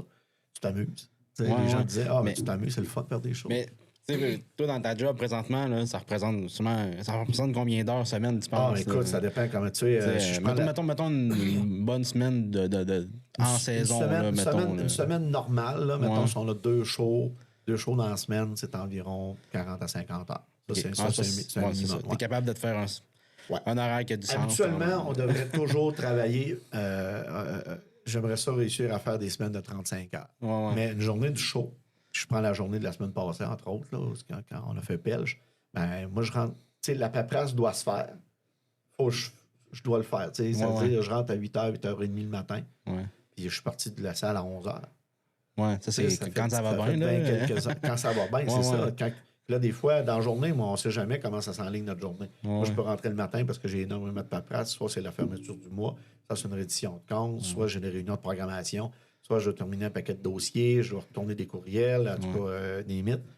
Puis, à 1h, je peux aller faire de la technique avec Pierre jusqu'à 4h parce qu'on là, il nous manque un technicien. Puis là, moi, je ne suis pas payé plus cher pour ça. Là. On s'en va là, on va le faire. Puis après ça, à 4h, là, c'est tout marchandises, bar, les loges à faire soit le matin de bonne heure ou le soir d'avant. Les collations. C'est ça. On fait ça soit le matin de bonne heure ou le soir d'avant. Là, tu t'occupes de préparer tout l'accueil de tous les bénévoles parce qu'on doit le dire, on est 2,5 là. On a une fille à la billetterie, on a quelqu'un à temps partiel à la billetterie, puis il y a moi puis Pierre à temps plein. Maintenant, Karine, elle a quitté au mois de mars dernier, on était 3 personnes. Fait que là, on se ramasse à faire tous les jobs. Et si tu fais pas ça, dans le milieu où on est, tu n'as pas les moyens de te payer d'autres monde à temps plein de faire ça. Parce que tu n'as pas 40 heures semaine à donner à quelqu'un pour te dire tu vas faire le frigidaire, le bar, les loges. Puis, là, tu fais ça, puis ta journée n'est jamais pareille. Tu commences dans la paperasse, là, tu vas faire la technique, tu vas t'occuper de tes bénévoles, tu vas faire tes loges, tu vas faire ton bar. Après ça, là, c'est l'accueil du public. Tu vas accueillir le public. Oui, tu es toujours dans l'entrée. Exactement. Puis tu accueilles les artistes. Les artistes adorent ça. Moi, les artistes, lorsqu'ils arrivent, je vais les voir dehors en arrivant. Puis la plupart du temps, je les connais, on est techniciens. Ils sont contents. Il y a un accueil personnalisé. Puis on va leur dire merde avant le show. Puis à la fin, on leur donne un peu ce qu'on a pensé de leur spectacle et tout ça. La plupart du temps, on va prendre une bière avec eux autres ça le temps de jaser. On a vraiment un beau lien avec les artistes. Puis après ça, écoute, ils sont partis, mais il faut que tu ramasses la loge, il faut que tu ramasses le ménage, il faut que tu fermes tous tes bureaux. Puis là, il est rendu 11h. Le lendemain matin, si je pense au 40e qu'on vient de terminer, là, il se continue à l'automne un peu, mais 40e anniversaire de la diffusion Morticus, là, avril et mai, on a travaillé presque 60 jours en ligne. C'est bon. Où on avait 4, 5, 6 spectacles par semaine. Puis, il faut quand même faire notre travail parce que moi, tout le temps que la programmation roule, moi, je suis en train de programmer pour 2024 et 2025. Là. Moi, je pense 1 an et demi, 2 ans à l'avance. Puis là, on a des réunions de programmation. Là, il faut que ça roule. Là. Donc, tout ça, c'est pour ça que la relève, je reviens à ta question, fait en sorte que avant, les gens voulaient toujours travailler là-dedans. On faisait, mon Dieu, quel beau métier que tu fais ça. Mais là, les gens ont appris que c'était plus difficile que ça, qu'il y avait de la préparation à remplir, qu'il y avait des trucs. Faut que tu aies un réseau de contacts incroyable. Faut que tu sois dans l'action tout le temps. Là, ça fait peur. Là, ça fait peur parce qu'il y a des salles de spectacle, justement, qui se cherchent, qui ont des offres d'emploi pour trouver des gens à la direction technique, direction artistique et à la direction générale. Il n'y a personne qui se présente pour ce métier-là. Les salaires sont quand même pas pires dans certaines salles. Donc, moi, la relève, j'imagine que ça va peut-être être différent, peut-être dans 10 ans. Peut-être qu'il y a quelqu'un qui va arriver, puis il va mettre ça, il va faire ça à sa couleur, et tout ça. Parce que tu peux pas... c'est difficile, parce qu'on vend du plaisir, évidemment. Puis c'est difficile d'inculquer à quelqu'un de la façon que tu vas travailler si la personne n'est pas comme toi. Moi, je travaille d'une façon. J'ai mes réseaux de contacts m'ont suivi à la salle, autant ceux qui étaient au niveau monétaire, autant au niveau personnel. Tout ce qu'il y a organiser quelque chose, ça prend 10 minutes. Là. C'est comme, donc, tous ces gens-là m'ont suivi. Donc, la personne qui rentre là doit déjà avoir une certaine connaissance du milieu. Faut pas que tu comptes tes heures. Faut pas que tu sois groupie. Faut pas que tu comptes tes heures. Faut que tu sois toujours dans le monde. Faut toujours que tu sois souriant. Tu vends du fun. Tu peux pas être down. Tu peux pas te mettre à crier. Tu peux pas engueuler quelqu'un. Tu peux pas. Et tu vends du fun. Si d'un autre côté, tu te mets à être bourru, puis à être plate, puis à être Quelqu'un qui n'a pas d'allure, ben ça ne marchera pas ta patente. Non, c'est ça. C'est ça. Donc, c'est un peu ma force parce que je passe dans le monde puis je connais tellement tout le monde depuis tout ce temps-là. Là. Ouais. Fait que c'est ça la différence. Donc, la relève va être difficile. Autant la relève au niveau technique va être difficile que la relève au niveau du bureau. La gestion, ça. La gestion, c'est le bout de plate un peu, la gestion. Là, je veux dire, c'est super de courir après des subventions, on veut pas, parce que, tu sais, la culture Amqui comme ça, t'as pas le choix de... Non, c'est ça. Aller chercher un peu de sous à quelque part. C'est des subventions qui sont récurrentes, je te dirais, mais c'est beaucoup de paperasse en tant que tel. Les contrats pour les artistes. C'est le Conseil des arts et lettres du Québec, c'est Patrimoine Canada. On a des bailleurs de fonds matapédiens, évidemment. Tous les contrats, là, quand on fait 70 shows par année, c'est 70 contrats à lire, à signer, à négocier. Ensuite, quand tu as fait ces 60 contrats-là, ben là, c'est 60 devis techniques que tu dois regarder avec ton directeur technique pour ajuster ça, pour savoir, là, on signe-tu le contrat avec le devis, on fait-tu modifier le devis. Fait, un artiste, des fois, là, peut prendre une semaine de négociation avant que ça soit fait. Des fois, ça peut prendre 2, des fois, ça peut prendre 1, 2, 3, 4 mois avant de réussir. On va prendre l'exemple de Simon Leblanc, là, qui est un des humoristes les plus en demande au Québec, mais étant donné qu'il est malade, ben, il ne peut pas faire plus que 3 spectacles par semaine. Des fois, il va arrêter 5, 6 mois. Mais il y a 250 salles au Québec qui veulent l'avoir. Fait que, moi, le spectacle qu'on fait en décembre prochain, là, on ne devait même pas l'avoir. C'était vraiment quelque chose, je pense, qui a été annulé à quelque part, puis ça avait, comme étant donné qu'avec Faneuf, qui est une des plus grosses boîtes au Québec, ben, on a tellement des... Moi, j'ai des amis dans ce boîte-là, fait que aussitôt que la chance a eu lieu, ben, ils m'ont appelé, fait là, on a une date, tu sais, celle-là, t'apprends-tu, voici ce que tu fais, tu m'en vends de temps, puis ça arrête là. OK. Peut-être pas le choix. Moi, j'ai dit oui, pour une minute après, j'avais le contrôle, le signer, on a mis en vente le lendemain. C'est juste pour te dire que c'est de même ça fonctionne. OK, mais quand tu étais à la radio pour l'annoncer, c'était frais. J'avais signé le contrat. Le contrat était chaud encore dans c'est ça, il bouille encore. C'est ça. T'es en train de finir de signer. Puis, tu sais, c'est pas tous les artistes, c'est pas toujours comme ça avec les artistes. T'sais, on a des artistes comme Simon Leblanc, justement, ce que les compagnies nous disent, on fait ça de cette façon-là. Un frais de pèlerin qui passe, ou ce que là, on va chez vous, t'as-tu le 17 de disponible? Si tu dis non, ça va aller l'année prochaine. Mais tu t'organises pour dire oui. Mais c'est sûr que si on a un show de booker, là, les compagnies vont être plus malléables en disant, j'ai déjà un contrat de signer le 17, penses-tu qu'on peut le faire le 18? Ils vont faire, OK, je vais aller à New Richmond le 17, je fais vous le 18. Ça fonctionne de cette façon-là aussi. Mais les gens pensent qu'on prend le téléphone et on appelle un booker en faisant, hey, j'aimerais avoir tel artiste. Là, ils font, hey, pas de trouble, je t'envoie le contrat. Mais non, c'est pas même ça marche. Tu appelles un artiste, tu appelles un booker, fait, bon, OK, ça te prendra au moins 3 dates pour réussir à faire une tournée parce que ça coûte cher. Là, maintenant, on travaille en réseau avec le Rosec, évidemment. On est 32 diffuseurs. Puis le Rosec n'est pas un diffuseur, le réseau. Le Rosec, ça veut dire le réseau des organisateurs de spectacles de l'Est du Québec. C'est juste comme un... C'est un acronyme, c'est un regroupement. Et il y a un conseil d'administration qui gère ça. Moi, je suis trésorier sur le Rosec. Puis, on a un directeur général, on a un bureau à Rimouski qui s'occupe vraiment la tête un peu politique des diffuseurs. Mais dans le fond, c'est souvent pour booker des tournées au complet. On a un système de programmation avec Enseigne, qui se trouve être le portail de programmation au Québec pour les diffuseurs. On s'en va, on va se loguer là-dessus et c'est là qu'on a les offres. On a ce qu'on appelle des calendriers. Moi, je vais aller cocher les artistes que je vais avoir. On sait qui est en tournée parce que 2 fois par année, on a des congrès, un à Québec en février et un à l'automne à Rimouski. Et ensuite, on a la rencontre du printemps qui va avoir lieu en 2024 à Amqui. Puis, donc, on s'en va là, puis c'est un gros Costco d'artistes. C'est ça. Fait que là, on rencontre les artistes, on rencontre les producteurs, on voit des showcases de 20 minutes, des présentations express, des nouvelles productions, des shows en chanson, en danse, en théâtre, en jeunesse. C'est-tu, excuse-moi, je regarde encore, c'est-tu là que t'avais dit à Hubert Lenoir d'aller absolument là? Oui, exactement. C'est ce que je comptais la semaine passée. C'est ça. Je disais à Hubert, là, ça te prend simplement un showcase à Kido, il faut que les gens te connaissent, puis il voulait pas y aller. Finalement, on a réussi à y trouver une place. Puis, ça fait que les gens pensent, c'est ça, que c'est facile, mais c'est pas. Puis là, t'as des déceptions des fois, là. Je prends l'exemple, entre autres, d'Alexandra Streliski, que je voulais avoir absolument. Je voulais qu'elle repasse ici. Ça aurait été fou. Mais ça, elle est venue une fois, puis là, elle a décidé de faire que quelques grandes salles au Québec parce qu'elle s'en va, elle est à temps plein en Europe. Là. Donc, tu sais, des Charlotte Gardin qui sont inaccessibles, qu'on ne pourra jamais faire dans une salle, qui est maintenant aussi déménage en Europe, à leur retrouver son chum là-bas. Fait que, tu sais, tu as des déceptions. Tu fais, bon, on est une petite salle. Malgré que nous autres, on tire bien notre épingle du jeu. Tu sais, pour avoir fait pour une histoire d'un soir. Tu sais, on est arrivé là, puis ils ne voulaient pas venir ici. Ça ne rentrait pas le décor, ça ne rentrait pas. Ben, on a réussi à négocier. Pierre, le directeur technique, a négocié avec l'autre directeur technique. Ils se connaissaient finalement. Ils ont fait, ben oui, Pierre, on va s'organiser pour le faire. Puis là, moi, j'ai appelé Claudia, qui était l'agente des filles. Puis Claudia, ça fait longtemps que je la connais, tu sais, puis on avait parlé l'été passé, on a super ensemble, puis elle dit, je vais essayer de t'organiser de quoi, j'en parle aux filles. Là, j'ai dit, dis-lui qu'ils vont être gâtés, puis dis-lui qu'ils vont. Ben, on a exactement fait ce qu'on avait promis. Puis les filles, quand elles sont arrivées ici, l'équipe technique, ça a été la même chose, ils ont capoté. Et tu sais, c'est des choses que tu veux avoir, que tu travailles des fois 1 an à l'avance en amont pour dire, je vais l'avoir en 2024. On va réussir. Tu sais, il y a des choses présentement que je suis en train de travailler. Que ça va être juste seulement en 2025. Là. J'ai déjà mis des dates pour mars 2025. OK, on va réussir à les avoir, ceux-là. On va le mettre là, on travaille là-dessus. Puis là, en réseau, ce qu'on fait, c'est qu'on va aller mettre nos dates, nos artistes sur un calendrier virtuel où les autres diffuseurs ont accès à ce calendrier-là. Et là, ils vont dire...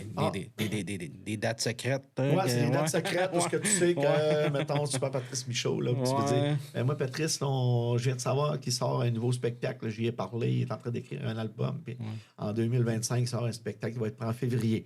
Mais moi, j'aurais une date, là, genre le 17 février, tu coches ça, là, c'est relié avec l'agence. Fait que là, mettons, New Richmond ouvre mon calendrier, puis il voit qu'il y a une notification, Michel a coché. Fait que tu peux aller voir là, il va voir, tu fais, mais ça m'intéresse. Puis là, tranquillement, les dates s'inscrivent. Là, mais écoute, le calendrier, il y a 4, 5, 6 dates, mais là, on se fait des rencontres de programmation. Nos premières sont justement lundi pour la nouvelle année. Là. Fait que là, on a des rencontres de programmation où on est les 30 diffuseurs en Zoom. Puis là, les calendriers sont affichés. Puis là, on a Marie-Noël qui est fantastique au service de programmation. Là. Elle, bon, là, on part les offres. Là, on ouvre les offres. Là. C'est comme, bon, moi, j'ai fait ça. Puis on s'en va vraiment pour avoir un bon équilibre dans notre programmation, d'avoir de la chanson, d'avoir de la danse. 3-4 shows du mois d'un mois. Là, non, c'est ça. Tu essaies d'avoir un certain nombre puis tu essaies de toucher à tout parce que notre but en tant que diffuseur de spectacle aussi, c'est de faire connaître les disciplines aux gens. Si on ne montre jamais de théâtre et de danse aux gens, ben ils vont être un peu voyons, ça n'existe pas. Là, c'est ça, parce que c'est pas une de la musique puis écoute, il faut qui sait que dans la salle, il n'y aura pas un jeune ou il n'y aura pas quelqu'un qui va finir danseur ou danseuse ou qui va finir écrivain, qui va faire du théâtre. Donc, si on ne lui montre pas ces disciplines-là, et la culture, justement, c'est tellement, tellement, tellement large. Et ça fait partie de la culture générale d'être... moi, je parle ça d'une intelligence culturelle. Quand tu as quoi à parler à quelqu'un, mais tu peux parler de culture autant que tu peux parler de chasse. Là, c'est ça, exact. Fait que, donc, c'est pour ça qu'on essaie de faire ce développement-là, de dire, ben, OK, moi, on connaît nos salles. On a des alliés, évidemment, dans la gang, parce qu'on sait que tout, on marche toujours, comme moi, j'appelle ça le triangle des Bermudes. Là. Puis, on va travailler là maintenant. Matane n'est plus là, mais on travaillait avec Rimouski. Moi, je travaillais avec Rimouski. On travaillait avec Saint-Anne-des-Monts, New Richmond. Après ça, Carleton. Après ça, on va travailler avec Passepébiac, Gaspé, tout ça. Donc, toute cette gang-là, ou on va travailler sur l'autre bord. Ça va être Amkoui, Rimouski, Rivière-du-Loup, le Vacatière. Oui, c'est ça, parce que ils font partie du Rosec aussi. Oui, le Rosec. C'est combien de salles? Le Rosec, c'est des diffuseurs. C'est 32 diffuseurs. C'est des Îles-de-la-Madeleine jusqu'à Fermont, toute la Côte-Nord. Ça va virer jusqu'à Lévis. Lévis, qui est l'Anglicane, qui fait partie du Rosec. Ensuite, c'est la Pocatière, c'est toute l'Est du Québec, tout ça, puis toute la Gaspésie au complet. Et l'été, il se rajoute d'autres diffuseurs dans le réseau d'été, comme l'île du Repos, Péribonka, puis ensuite, on va avoir l'Espace Félix Leclerc, qui est sur l'île d'Orléans, et à Pont-Rouge, avec le Moulin Marco. Donc, il y a des joueurs estivaux qui vont se joindre au Rosec pour la tournée d'été, parce qu'il y a plusieurs diffuseurs qui, l'été, ne font pas de show d'été. Non, c'est ça. Il y a plusieurs qui arrêtent parce qu'ils s'en fait tellement partout maintenant. Donc, c'est pour ça que là, quand on est assis ensemble, tout le monde, chacun ses créneaux, on sait qui faire affaire. Des fois, on va monter des tournées hors programmation. Comme, mettons, comme on va avoir, il y a tel chat qui vient, un artiste canadien, là, au mois de janvier. Là. Justement, ça, c'est une offre que moi, j'ai vu passer sur En Scène. Pas En Scène, excuse, Scène Pro. Puis, j'ai vu ça, puis il n'y a personne qui a allumé. Moi, je suis tout le temps là-dessus. Je passe. J'essaie 1 heure par matin de regarder les nouveautés qui sont là. Et j'écoute beaucoup la radio, la télé, les réseaux sociaux, les portails d'artistes, et tout ça, mais je fouille. C'est pour ça que j'ai réussi à avoir assez d'intuition pour savoir que ça va se passer. Puis que je suis toujours prêt à faire feu lorsque c'est le temps. Puis je vais être en avant de tout le monde, dire surveillez ça, là, ça s'en vient. Moi, j'ai parlé à un tel, ça s'en vient. Puis, fait que, tu sais, cet artiste-là, Taylor Shaw, écoute, c'est impossible d'avoir ça. C'est un artiste canadien. Écoute, il insultait planétaire, ce gars-là. OK, mais je connais même pas. Tu vois, c'est ça. Il a fait. Mais je te fais écouter une chanson. C'est de la musique. Oui, c'est de la musique, c'est ça. Okay. Puis quand j'ai vu cet artiste-là, j'ai dit, c'est impossible d'aller l'avoir en salle. Voyons donc, as-tu vu le cachet, là? Finalement, j'ai appelé l'agence à Toronto. Puis en parlant avec, il dit, il veut faire une petite tournée. Il y a une date à Montréal, mais il voudrait aller en région, tout ça. OK. Fait que là, moi, j'appelle Jacques Arimouski, qui est à la salle des Jardins Télus. J'ai dit, Jacques, connais-tu ça? Fait que là, on se connecte ensemble. Puis j'ai envoyé la toune. Elle dit, oui, c'est super. Puis là, Mireille travaille avec. Hey, c'est fantastique, ça. J'ai dit, écoute, on peut l'avoir, là. On peut l'avoir. Puis là, il serait prêt à faire 2 dates parce qu'il s'en va à Québec, là. Fait que nous autres, on a tout de suite. J'ai rappelé l'agent, ils nous ont envoyé le contrat, on a signé ça tout de suite. OK. Puis on l'a eu, là. Fait qu'il faut rester à l'affût, puis d'être là, toujours le premier sur le. Moi, je suis quelqu'un qui lève la main tout le temps. Là. C'est comme, hey, on fait ça, ça peut être bon, OK, on y va. Après ça, on s'ajustera, on regardera si c'est possible de le faire. Mais au moins, on est dans le loop. Là, c'est ça. Parce qu'avant, c'était pas ça. Avant, il faisait Rivière-du-Loup, il faisait Rimouski, il allait à New Richmond. Il arrêtait pas à Mkou. Mkou, on n'était pas sur la map. À un moment donné, moi, je me suis assis avec les grandes salles. J'ai fait, ça va faire. Ça va faire. Il faut que ça passe à Mkou. On est capable de payer des bons cachets. On est capable d'accueillir les gens. Puis maintenant, c'est ça. Là, tous les artistes qui arrivent à Mkou, ceux qui sont jamais venus, le disent en débarquant. Là, hey, on a tellement entendu parler de l'accueil. On a tellement parlé de la technique. On a tellement entendu parler de ça. Ça roule, puis c'est le fun, puis tout ça. Ben là, on est vraiment sur la map. La salle Jean Cossette, en tant que telle, puis Diffuseur Mordicus, a mis un peu la vallée de la Matapédia sur la map au niveau culturel. C'est parce que tout le monde veut, tous les artistes veulent passer ici. Puis lorsqu'ils vont à l'extérieur, ben, ils en parlent aussi. Ils en parlent aux autres. Puis moi, je fais beaucoup de tournées, puis je fais à peu près toutes les salles au Québec. Puis ils parlent de notre salle. C'est sûr que ça leur tente plus de venir aussi s'ils savent que l'accueil est bon. L'accueil est bon, les équipements sont flambant neufs. C'est ça. Il y a bien des techniciens ou des musiciens qui viennent, puis on sait qu'ils vont venir souvent, qui ont dit, hey, ça serait le fun, tu devrais t'acheter telle affaire, puis ils disent ça à Pierre. Puis là, Pierre Marie, avec une soumission, dit, hey, un tel, mais il vient souvent ici, Là, il a conseillé d'acheter ça parce que là, c'est pas mal mieux. Ben, Christy, il y a des équipements qu'on a achetés. Le musicien est revenu, il a fait, voyons donc. On l'avait ici. Écoute, là, il s'est parlé à la grandeur de la province. Là, fait que, tu sais, c'est tout, c'était juste, c'est là, tout ça mis ensemble, là. Effectivement, ça va être dur d'avoir de la relève. Ça sera peut-être pas dur d'avoir de la relève pour faire la job. Mais faire la même chose, ça sera carrément impossible. Ça va pas avoir une personne qui porte tous les chapeaux aussi. Là. Non, c'est ça, peut-être. Mais tu sais, il faut être un peu fou, là, on s'entend. Sinon, il va falloir que ce soit des ressources partagées, au pire. Tu sais, Amkoui n'est pas le seul à faire ça. Saint-Anne-des-Monts, c'est la même chose. Même Sandra Saint-Anne-des-Monts est tout seul. Elle a une biétiste, puis le reste, c'est des comités de bénévoles qui font la comptabilité et tout ça. On a perdu beaucoup de joueurs, évidemment, dans les... Il y a des grosses boîtes qui sont à l'aise. Gaspé a plusieurs employés, Rimouski a plusieurs employés, mais nous autres, on ne peut pas se permettre d'avoir énormément d'employés. Fait que Pierre fait la comptabilité, il fait la direction technique. Moi, je fais la direction générale, direction artistique, gérant de salle. Puis je m'occupe du marketing, je m'occupe de la publicité, je m'occupe de tout. Ça fait que, tu sais... c'est pas évident de trouver quelqu'un qui va faire hey, je ferais ça, me semble. On va tomber dans d'autres sujets, mais comme là, j'ai viens d'acheter des billets pour voir Sous-Écoute à Gaspé, d'ailleurs. Y a-t-il plusieurs salles à Gaspé ou parce que ça a pas l'air d'être une si grosse salle? Il y en a seulement une, c'est la salle, c'est des spectacles. Là. OK. Mais s'ils font ça dans la salle de spectacle, c'est la salle de polyvalente. OK. Parce que c'est comme je vais juste prendre mon téléphone pour te dire le nom de la salle, là.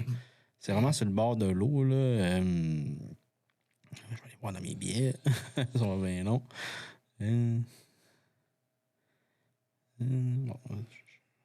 Je trouve peut-être pas vite comme ça, mais c'est... Le centre de diffusion de Gaspé. C'est ça, c'est la salle de spectacle. OK. Ça, c'est dans l'école? C'est dans l'école. Eux autres ont rénové. Ils ont mis près de 10 millions dans cette salle-là. C'est une salle qui est rétractable. Donc, qui peut être en cabaret. Donc, probablement qu'ils vont laisser quelques bancs en arrière où les gens vont être assis en estrade. C'est une salle dans l'auditorium. Donc, puis en avant, la scène, ils peuvent faire un cabaret au complet. OK. Là, moi, quand j'ai acheté les billets, c'était tout des bancs tout le long. C'est ça. La salle à Gaspé, c'est un peu comme la salle des Jardins Télus à Rimouski. C'est aussi grand que ça. Puis ils ont 510 places, je pense. Okay. Mais la scène, écoute, la scène, c'est énorme. Là. Ah ouais? C'est ça. Les autres font beaucoup de théâtre. Les autres sont spécialisés en théâtre puis en danse. Là. OK. Fait que, ouais, c'est ça. Probablement que la gang devait s'en aller en vacances dans ce coin-là ou quelque chose. Puis on a décidé, on va le faire un podcast là-bas. Là. Ouais, c'est ça. Ben, tu sais aussi, c'est quoi qu'ils veulent faire une tournée au Québec. Là, ouais. Puis là, il était comment? Il n'y avait pas de choix vraiment dans l'est du Québec, mais ils ont été vraiment dans l'est. Oh, ils ont été à l'autre bout là-bas. La plupart du temps, ils vont aller dans une place où ils ont soit un ami humoriste. Ouais, mais c'est ça. Comme je savais sûrement être genre soit Eve Côté ou peut-être Sam Cyr. Mais Sam Cyr, il y a plus de New Richmond, là, mais... Ouais, c'est ça. Mais là, ça peut arriver, c'est ça. Ouais. Parce qu'il y a quelque chose sans main, parce que c'est rare qu'ils veulent aller directement au bout de la pointe. Là. Ouais, non, c'est ça. Qu'ils vont en septembre, je pense. Ouais, c'est ça. Fait que c'est là, ils vont l'hiver, il n'aurait jamais fait ça. Là. Ouais. Non, parce qu'on a de la misère. C'est une des contraintes qu'on a au niveau du territoire, nous autres, parce que le territoire du Rosec, c'est grand. Ouais. Donc, les gens ne veulent plus aller à Natashquan, puis ils ne veulent plus aller à Havre-Saint-Pierre. Puis à Fermont, c'est impossible. Les coûts de transport sont énormes. Non, parce qu'ils doivent aller en avion. Puis les îles de la Madeleine, c'est la même chose. Les îles de la Madeleine, on a le Rosec, tout le réseau appuie énormément les îles pour leur aider à se trouver ce qu'on appelle l'aide à la tournée. Ouais. Gaspé, c'est la même chose. Des fois, ils vont arrêter à New Richmond. Ils ne veulent pas aller plus loin. Parce que c'est loin, ça coûte cher.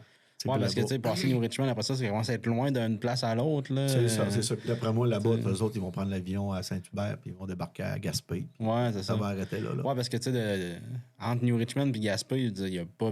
Ben, il y a des petites places un peu. T'as Chandler, t'as Carleton, t'as New Richmond. Ben, moi, Carleton, c'est avant. Je parle entre les deux. Et Chandler. Ouais, Chandler, c'est pas mal la seule salle entre les deux. Puis Chandler, c'est une salle à peu près comme la nôtre. Ouais. OK. C'est ça. Ouais, c'est pas mal une salle elle a 400 quelques places, elle aussi. OK. Fait que c'est ça, tu sais, il fait qu'il n'y a pas. Et d'après moi, là, ils sont dans l'avion, ils s'en vont à Gaspé, ils font le podcast avec un artiste, puis ils remontent après. Ouais, c'est ça. Il y amène c'est une table. Puis, s'il y aurait une tournée, s'il y aurait vraiment une tournée de podcast, tout ça, là, on aurait été dans la loupe, là. Vraiment, là. Mais peut-être pas là, parce que j'aurais probablement réussi à le faire pareil. Ouais, j'aurais trouvé un trou. Là. Ouais, c'est ça. Sauf que, en même temps, il y ait quelqu'un de local un petit peu. Puis là, c'est ça, ici, on n'a pas de local. Là. Ouais, pas tant. Non, c'est ça. Une coupe de clown. Pas assez pour être. Pas assez pour être drôle. Non, pas assez pour être à sous-écoute vraiment. Là, mais ouais, c'est ça. Fait que. D'après moi, t'as raison, c'est peut-être F côté ou. Ouais. Quelque chose comme ça. J'ai hâte de voir ça. Ouais, ça va être cool. Ouais. Fait que, tu sais, je sais que. Alex, à Captive, il les contacte un petit peu avec eux autres, puis il aimerait bien ça qu'ils viennent, mais. Peut-être pas en sous-écoute, là, mais. Non, c'est ça, ouais. Mais c'est dur de pogner des fois. Mais par exemple, c'est le fun, par exemple, pour ça, je sais pas comment tu vois ça, toi, le fait que, justement, tu sais, il n'y a pas juste la grosse salle à cette heure, il y a aussi, tu sais, comme à Captive, ils font des petits shows des fois. Oui, ben c'est. Je me doute que je vais pas aller dans le sujet parce que je sais que tu vas pas bâcher. Tu es chum avec tout le monde. La crise de la game. Non, c'est pas du tout du ton. Alex, on est des bons amis. Fait que non, écoute.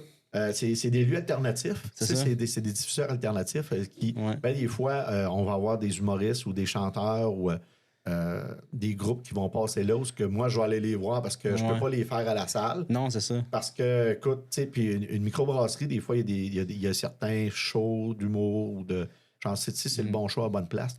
Moi, je peux pas me permettre de ramasser sur le fly un artiste comme ça, pour dire, hey, on va te faire tel show, tel ça. Non, c'est ça. Il y a une structure en arrière de ça. Ouais, c'est ça. Et ça en prend des endroits comme ça pour que les gens aillent voir des nouveaux artistes. Je ne sais pas s'ils feraient des programmations incroyables toutes les fins de semaine. Puis il y aurait une structure vraiment là, en cabaret. Puis avant, je me rappelle, il y avait beaucoup d'artistes, mais on a toujours très bien travaillé avec la Captive. Et moi, je trouve ça le fun parce que ça en prend. Donc, les temps, parce que nous, on n'est pas là, parce qu'on ne fait pas tel artiste, qu'on ne peut pas faire tel humoriste. Ben, des fois, ils vont commencer là, puis un an ou deux après, ils vont être chez nous. Ouais, c'est ça. Avec le gros show. On va aller faire du rodage. Même affaire, c'est ça. Parce que moi, là, il va y avoir quasiment un show d'humour à tous les mois pour l'hiver. Oui, puis ça fonctionne bien. Puis, on ne se le cachera pas, l'humour, c'est une vache à lait.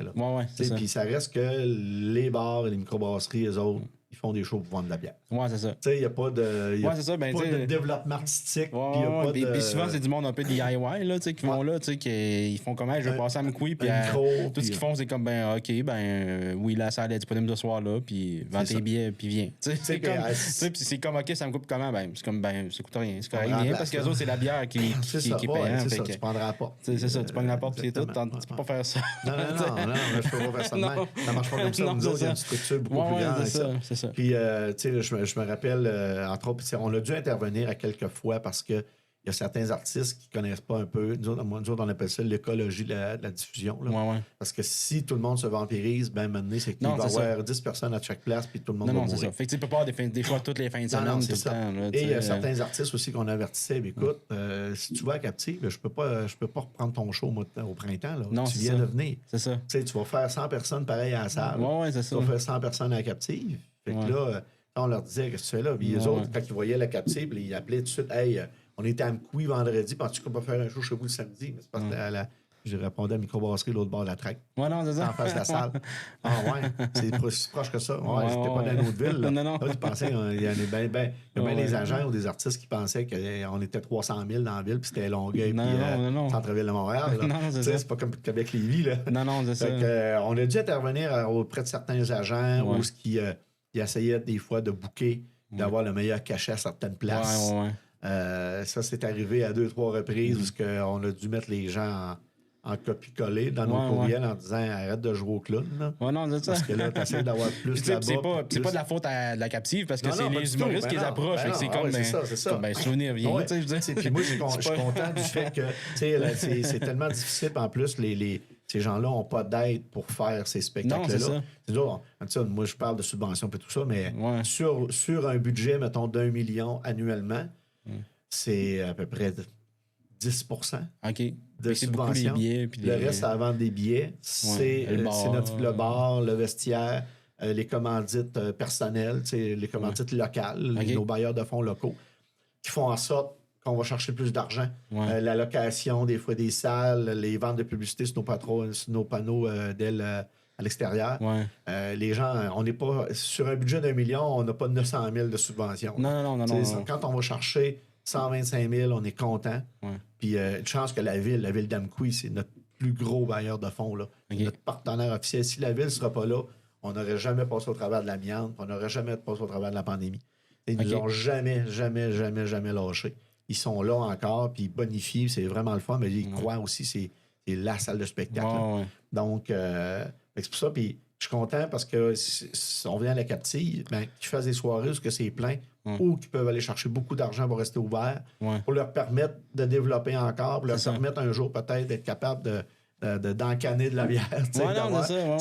C'est tout ça. Fait que je suis content. Puis, comme je te disais, la gang de la Captive, je vais souvent là, puis c'est tous ses amis. Bravo si c'est plein, puis bravo s'ils vendent de la bière en masse, puis ils peuvent booker parce que... Il y a le fait que c'est une microbrasserie, ils peuvent pas non plus dire on va aller chercher des subventions pour mettre des non, c'est ça, il n'existe pas. C'est pas un diffuseur, c'est juste comme s'ils vendent de la bière. C'est ça, je disais à Alex, à un moment donné, je suis comme, mais tu sais, tu devrais mettre de l'éclairage, c'est comme, tu sais, il dit, ouais, mais moi, je fais pas dans l'argent, je fais de l'argent sur la bière, là, tu sais. C'est ça. Oui, puis la gang, quand ils bookent des shows, ils regardent aussi sur nos calendriers. Ouais, c'est ça. Alex, il sait très bien, puis on se voit souvent, puis il nous fournit de la bière à la salle, fait qu'on est déjà des clients. Il regarde vraiment nos calendriers, puis des fois, il va appeler ou il va me texter en disant hey, tu penses que tu as un artiste qui se présente telle date-là, je pourrais l'avoir. Si je vois que ça n'a pas rapport à ma salle ou qu'il n'y aura pas de tournée, je vais dire vas-y, là. Bouclé, pas de trouble, vas-y, moi je ne mettrai pas de show ce soir-là. De toute façon, en plus, sur 3/4 des shows et plus, ils vont en faire direct avec l'artiste, là, c'est pas genre... Oui, c'est ça, oui. Ils viennent chercher des fois, ils vont aller comme au Sichac, là, puis en passant, ils vont payer le gaz. C'est ça. Ils vont venir chercher 1000$, là. Fait que c'est souvent ça. Fait que non, on a des belles collaborations, puis même avec Matamaja Koza, parce qu'ils font des shows... c'est avec la même chose à la gare. On a une concertation, les gens se parlent. J'ai toujours un petit courriel. Les gens maintenant savent que le diffuseur officiel dans Vallée de Matapédia, c'est Diffusion Mordicus. Donc, ils ne viendront pas à l'encontre de ça et ils ne pourront jamais rivaliser aussi non plus avec ça. Avec un organisme qui existe depuis 40 ans. Donc, tu ne peux pas rivaliser pour réussir à faire. Il y en a qui se sont essayés, mais quand Moi, je leur disais, votez-vous un budget, là, avez-vous 100 000 annuellement pour faire des shows? Non, c'est ça. Là. Non. Là. Puis là, quand ils voyaient les cachets, ils font, t'as un peu, là. Ouais. Parce que le modèle d'affaires mettons, je prends un cachet de 5 000 le modèle d'affaires du cachet versus la vente des billets, ça n'existe plus, là. Non, c'est Oublie ça, là. À moins d'avoir des artistes, d'avoir un humoriste, on parlait de F Côté tantôt, à moins d'avoir une F Côté qui remplit. Puis là, tu vas payer ton cachet, quand tu vas payer ta technique, tout ça, mais toutes les shows, la plupart des shows, 90% sont tous déficitaires. OK. Tous déficitaires. Quand tu fais 1 000 sur un spectacle, à la salle de spectacle, on est heureux, on fait c'est le fun. Ouais, on a tout payé. On a tout payé, puis on a fait 1 000 Ouais. Fait que, c'est parce que tout le reste, c'est des bailleurs de fonds. C'est des bailleurs de fonds, c'est ça. On réussit à aller chercher. Moi, nous autres, on fait beaucoup d'artistes émergents. On fait beaucoup de scène 4B. On fait beaucoup de danse, on fait beaucoup de théâtre. Fait que ça, tous les, on a les voyagements qui nous aident, on a la circulation de la musique, on a la danse sur les routes. On va chercher, c'est incroyable. Moi, je passe une semaine avec quelqu'un, puis je montre tout ce qu'on fait en fait de paperasse. En fait, de tout ce qu'il faut aller chercher, puis d'être à l'affût de tout l'argent qu'on peut aller chercher pour réussir à développer des disciplines. La personne va sauver la course. Là. On est t'es fou de faire ça. Ben oui, c'est ça, on est un peu fou aussi. On est un peu fou, mais les gens s'imaginent que la salle est pleine, ça doit être payant. Non, pas vraiment. Là. C'est pas aussi l'artiste lui qui joue. Il faut le payer, mais le cachet, là, je veux dire, il est séparé. Là, il y a un technicien de son. Le gérant, il en prend une partie. Le producteur en prend une autre partie. Parce que des fois, ils ont un diffuseur, ils ont un gérant, ils ont. Fait que, au bout de la ligne, le reste, enlève l'impôt, puis tout, le reste 20 pour ça que ça prend quand même une grosse. Ça prend beaucoup de dates. Ils vont faire 5-6 dates dans l'Est du Québec. Parce que, maintenant, si on prend un cachet de 5 000 là, ils viennent de sortir de Montréal là, avec la vanne de location. Ils sont 5 musiciens. Puis là, il faut qu'ils mangent à la route, il faut qu'ils tanquent le truck, il faut qu'ils s'hébergent. Puis là, il y a un cachet le soir du show. Puis là, écoute, à la fin de la journée, l'artiste principal, il a fait 500 pièces. C'est ça. Puis là, il y a 400 dates. Il peut faire un peu d'argent. Puis là, son agent qui a beaucoup à tourner va chercher 12-15% du montant du cachet. Puis là, il faut qu'il paye ses droits d'auteur. C'est incroyable. Les gens pensent ils sont riches. Oui, il y a certains humoristes qui sont millionnaires. Mais est-ce qu'ils ont fait 350, 400 shows par année pendant 20 ans? Là, ils sont devenus. Pourquoi tu penses qu'il y a tant d'artistes qui font de la radio et qui font de la télé? Parce qu'il n'y a plus d'argent à faire sur la route. Depuis qu'ils ne vendent plus d'albums, les CD, ça ne marche plus. Non, c'est ça. Tout le monde va acheter sa musique en ligne. Avant, ils vendaient des t-shirts, des albums. Ça payait. C'était incroyable. Il n'était pas en vente dans le magasin, mais tu avais le show le soir, tu avais l'album avant tout le monde. Non, c'est ça. Oublie ça. CD, tu peux plus ça. Là. Non. Mais c'est pour ça que les artistes maintenant acceptent des contrats de télé, qui acceptent des contrats de jouer dans des téléromans, de faire de la radio à 5 h du matin, ou de faire des talk shows. Un gars comme P.M. Méthode qui a roulé sa bosse en tour de bras, fait plusieurs émissions maintenant. Là. À un moment donné, un peu comme nous autres, ils veulent asseoir leur cul chez eux. Non, c'est ça. Arrêter de courir à droite et à gauche, de ne pas avoir de vie, de voir grandir leurs enfants. Fait que, on ne les en veut pas de faire ça. Là. C'est comme. Après ça, ils vont nous offrir d'autres formules plus grosses, plus dispendieuses, mais qui sont gagnantes, ce qu'on va rentabiliser pareil.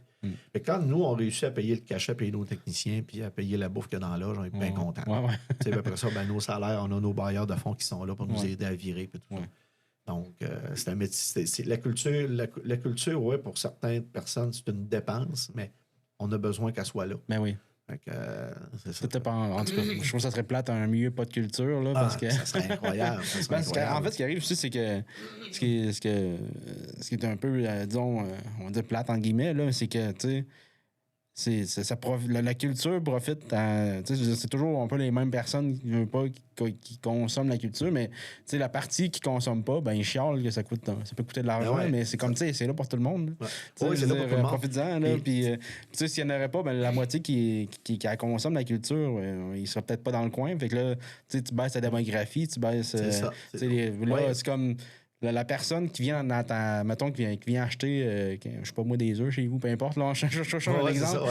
Cette personne-là est dans le coin parce qu'il en court la culture, sinon elle serait peut-être rendue à Lévis ou elle serait peut-être rendue à. Si on pense, lorsqu'on a des shows complets à Mkoui, lorsqu'on a des shows, les restaurants sont pleins.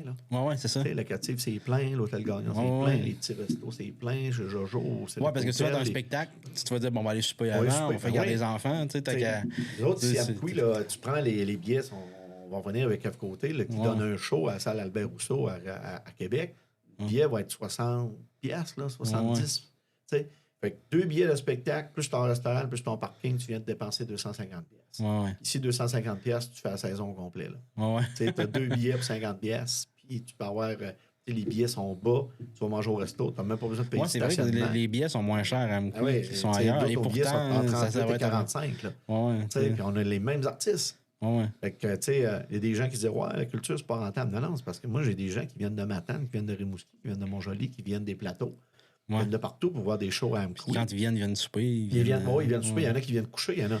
Surtout que le Matane s'est rendu tranquille. Oui, surtout que le restaurant, c'est à Matane, mais ils vont déménager ici. Mais on part moi pas là-dessus. Non. Mais non, c'est ça. On a beaucoup de gens, justement. Oui, on a des gens de la Matanie. On a des gens de Saint-Anne-des-Monts qui... tu sais, la salle là-bas, il y a une belle salle là-bas, là, Saint-Anne-des-Monts, mais c'est une petite salle de 200 places seulement. Donc, lorsqu'on a des grosses productions, moi, je vois beaucoup de gens de Saint-Anne-des-Monts qui vont se louer des chambres au Select Hotel. Ils vont se permettre un petit week-end. On dit, bon, on arrive le vendredi, on s'installe, on va y avoir le show, on soupe au resto, le lendemain, on passe la soirée dans la vallée de la Matapédia. C'est à cause que, dans le fond, le show est sold out à Saint-Anne-des-Monts. Non, mais c'est peut-être des fois qu'ils ne rentrent pas. Ah, ils rentrent pas. Ils rentrent pas à la salle. Parce qu'il n'y a pas assez de place, fait que c'est pas rentable. Si je prends l'exemple, entre autres, de ce qu'on a fait avec pour une histoire d'un soir, là, justement, le gros show. On a beaucoup de monde d'extérieur. De Rimouski, de Montjoly, des plateaux, de Saint-Anne-des-Monts, de Matane, qui ont passé la fin de... C'était un samedi soir. Ils en ont profité pour louer 2 soirs. Profiter des restos, profiter de la montagne à Val-d'Irène, des sentiers de vélo, de toute la belle Matapédia. Donc, ou qu'on a 2 humoristes en ligne, je me rappelle le soir, puis je me rappelle, j'avais parlé à Alex de ça, c'était assez drôle. Puis Flore, on avait François Bellefeuille et Michel Barrette, 2 shows, sold out, 2 soirs en ligne. C'était 2 bons shows, puis tout ça. Puis écoute, un soir, il s'attendait que François Bellefeuille était là, fait qu'on va faire rentrer du monde travailler. Le restaurant était bien plein, mais il n'avait jamais pensé que Michel Barrette était aussi plein le lendemain. Fait que ça a été 2 jours qu'on fait qu'est-ce qui se passe. Ça fait 2 soirs que c'est plein, c'était un mercredi puis un jeudi. Ça n'arrive pas, ça. Fait qu'on avait parlé après, je dis j'ai dit quand il y a des shows, là, regarde la programmation, appelle-moi si c'est bien complet à faire rentrer du monde. Là. C'est ça, pour que ça bouge. Là. fait que c'est ça. Les gens vont mettre de l'essence. Des fois, ils vont aller magasiner. Ils vont aller au Bec Pointu, ils vont aller chez Bellegarde. C'est Rossi. Non, donne-moi. Tu vas à l'arrière. Non, tu payes pareil. Mais c'est ça. Les gens vont profiter de la Matapédia. Ils vont aller faire un tour aux Abscales. Fait que... Il y a beaucoup, les retombées économiques d'un spectacle de laissage dans Cossette, là, c'est énorme. Aussitôt qu'on pogne 150-200 personnes dans la salle, officielle, parce que chaque personne qui vient voir un spectacle va aller se payer autre chose, parce que les billets... Lorsque tu achètes tes billets au mois de décembre, ton spectacle est au mois de juin, mettons, mais cet argent-là est déjà dépensé. Fait que tu as de l'argent pour te gâter ce soir. C'est ça. Tu vas aller prendre un verre, tu vas te faire un bon souper avec des amis. Ou tu vas aller sur une terrasse, quelque chose comme ça. Après ça, tu vas venir voir ton show. C'est pour ça qu'il y a de l'argent qui roule. Si tu as dépensé 100$ pour une paire de billets, tu vas redépenser un autre 100$ parce que tu vas aller ailleurs avant. Cet argent-là est déjà dépensé. Tu as payé ta carte de crédit sur fin bout. Tu es capable de venir au show. Tu te payes un bon spectacle, une belle soirée. C'est ça qu'on entend. Je ne l'invente pas. C'est ça que j'entends des restaurateurs. C'est ça que j'entends des clients aussi. Des spectateurs qui disent donc, le fun, c'était tellement de belles journées aujourd'hui.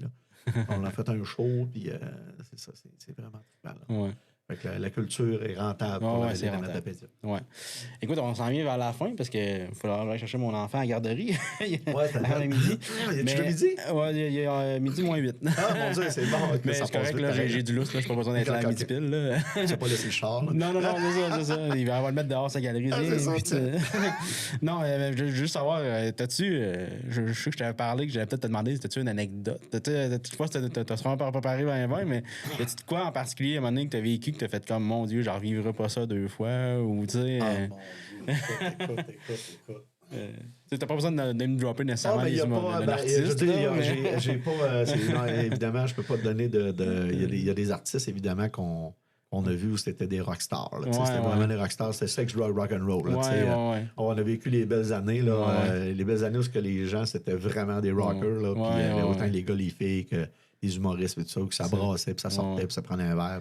Ouais, dans ce temps-là, ça n'existe plus, ça. Ça n'existe plus du tout. Non, c'est ça. Ben, il y a une question de culture, mais aussi une question de. Tout le monde a des téléphones à cette heure. Oui, ben c'est ça. Ouais, dans les festivals, c'est plus fréquent. C'est comme, regarde, lui, t'es avec une autre fille. Regarde, lui, il fait de la poudre. Ouais, c'est ça. Mais nous autres, tu sais, dans les salles, vraiment, nous autres, c'est un secret d'État. Là, tout ce qui se passe dans la salle ou dans les coulisses ou dans les loges, ça reste là. On va se dire ça en diffuseur. Les meilleures anecdotes que je pourrais te donner, c'est plutôt des anecdotes de choses que ça a manqué pour avoir lieu parce que soit le traversier traversait pas, ou que les gens... Je me rappelle entre autres Tocadéo, je sais pas si tu connais le groupe Tocadéo, c'est un groupe assez populaire, 4 chanteurs, puis c'est vraiment bon le show. Puis la salle était pleine, c'était à guichet fermé, c'était un mercredi. Et le fameux bateau, il n'a pas traversé. C'était un nouveau bateau, il n'a pas traversé. Les gars étaient à Sept-Îles le soir d'avant, ils arrivent au bateau, le bateau ne traverse pas. Il est 8 h du matin, ils prenaient le bateau pour traverser chez nous. On commençait le montage à midi. On a reçu un téléphone. Le bateau, c'est ça, c'était fait qu'il dit qu'il ne travaille pas. Les gars, ils ont 2 cubes. C'est ça qui est dedans. Ils décident de faire le tour par Québec. Ils ont parti de Bécomo, ils ont fait le tour par Québec. Ils sont arrivés à la salle de spectacle à 6h15 le soir. C'est bon. Excusez-moi le gros mot. Non, c'est bon, c'est correct. C'est bon, c'est le bon mot. Ça, j'ai dit moi aussi. 6 mois. Mais on a fait rentrer du monde pour nous aider. On a appelé tous les amis techniques qu'on avait. On a besoin de monde parce que là, ils s'en viennent. On a ouvert les portes du cube à 6h15, le show était à 8. On a parti, je crois, à 8h10 tout après. C'était habituellement un show qui demande 4-5 heures de montage. On l'a monté à 1h15. Parce que là, tout le long, quand les gars descendaient avec le cube, ben, on était au téléphone avec eux autres. On installait des trucs avant qu'ils arrivent pour que tout soit prêt vraiment. Là, on n'avait pas de décor. Il arrivait avec tout.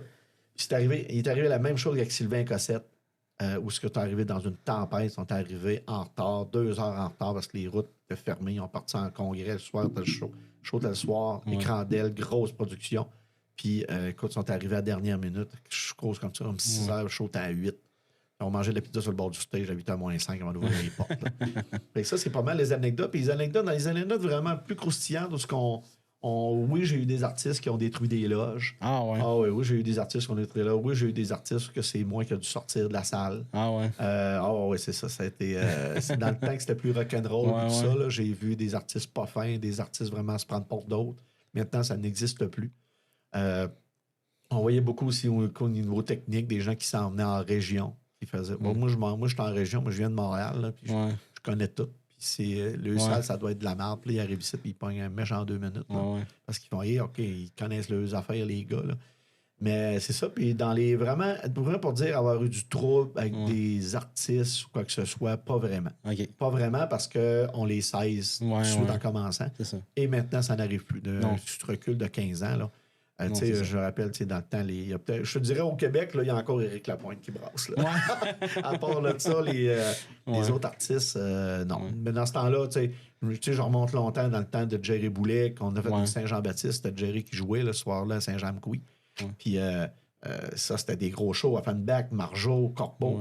Ça brassait. Là. C'était vraiment ça. C'était sex, drug, rock and roll.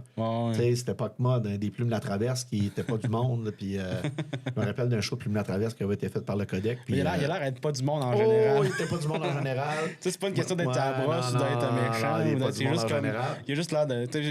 Les lignes de relais, ils ont comme eu des contacts avec. Ils l'ont comme invité à un show. Peut-être à venir. C'est comme. Puis il appelle. C'est comme, qu'est-ce que tu veux, je crisse là. Puis c'est comme quasiment comme. Qu'il a envoyé quasiment chier. Genre, Puis c'est ça me coup ici, le show c'était CVM qui était dans ce temps-là, puis c'était show de plume, il était en tournée, puis c'était à Saint-Jean-Baptiste, c'était le 23 au soir. Puis le show était retransmis en direct sur les ondes de CVM. Puis moi, je me rappelle plus où j'étais. Je pense que je devais être en show ailleurs. On l'écoutait ce show-là sur la radio, où on était. Puis j'ai fait, non, ça n'a pas d'allure, qu'est-ce qui se passe là? Puis, là, il n'avait pas été fin, là. Il n'avait vraiment pas été fin. Puis le show, il avait donné un show, mais commençant en retard, tout croche. Puis ça s'agrommait le bras.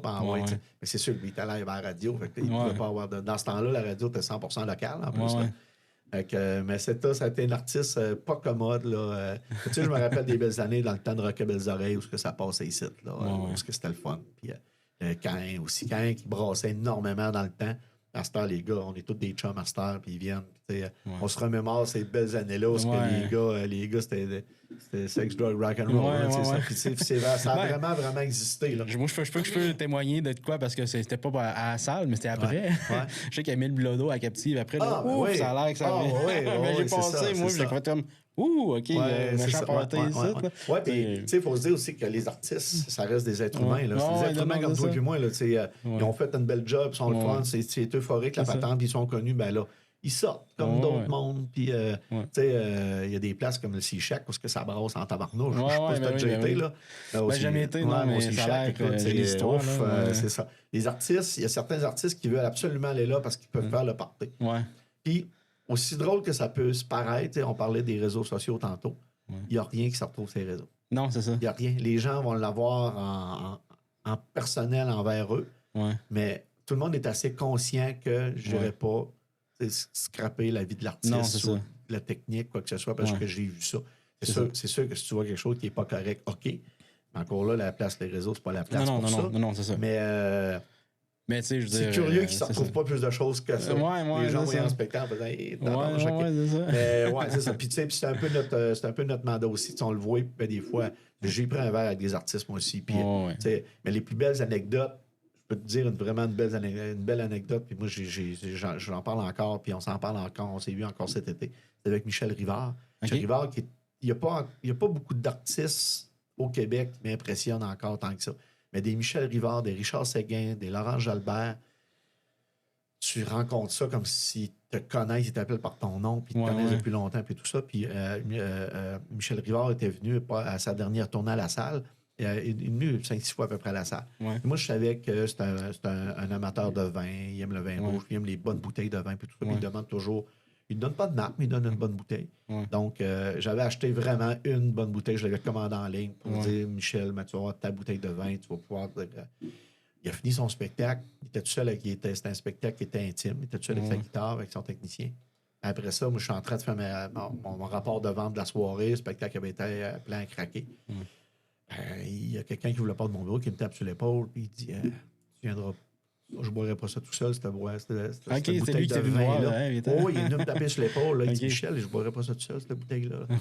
Fait que là, j'ai fait OK. Fait que là, je me lève, puis là, je rentre dans la loge, puis on s'assoit ensemble. Michel Rivard est assis, parce que tu es assis là, puis il y a son technicien au bout de un bon chum technicien qui est au bout de la table. Puis on se met à jaser, puis il y a ses guitares dans le fond de la loge, puis là, il me raconte des histoires de beaux dommages, puis on raconte des histoires de technique, puis de show quand il est venu ici en premier temps. Puis on est ensemble, puis on boit la bouteille de vin, là. Puis moi, je suis là, puis dans ma tête, ça roule en faisant... Je suis en train de prendre un verre de vin avec Michel Rivard, puis il m'appelle par mon nom, puis qui me conte toutes ces anecdotes, puis c'est donc bien hot. Puis Richard Séguin, ça a la même affaire. Tu es arrivé à la salle, il m'appelait par mon nom, puis...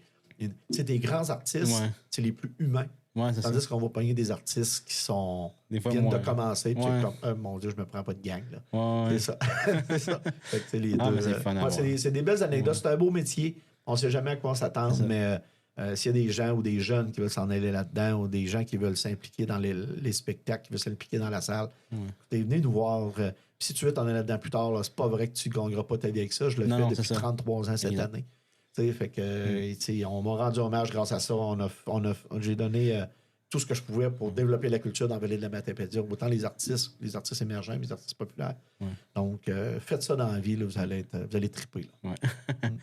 Michel, merci d'être venu. Parce que moi, on n'a pas passé sur le fait que tu as eu la médaille de l'Assemblée nationale. C'est les réseaux sociaux. C'est ça. Mais je suis moins. J'aime moins parler de ces. J'aime ça parler de ces choses-là parce que c'est des beaux hommages. Mais c'est des beaux hommages. Mais j'aime plus être en arrière-scène. Ça fait du bien, ça donne du gaz pour continuer. D'avoir ce genre de dommages-là de l'Assemblée nationale. Là. Mais ça te donne du gaz, ça te permet de dire que tu es sur ton X, tu es à la bonne place, tu as fait les bonnes choses. Oui, puis le monde est conscient de la job que tu fais. Exactement. C'est ça. Cool. Voilà. Merci. Merci à toi, Carl, de l'invitation.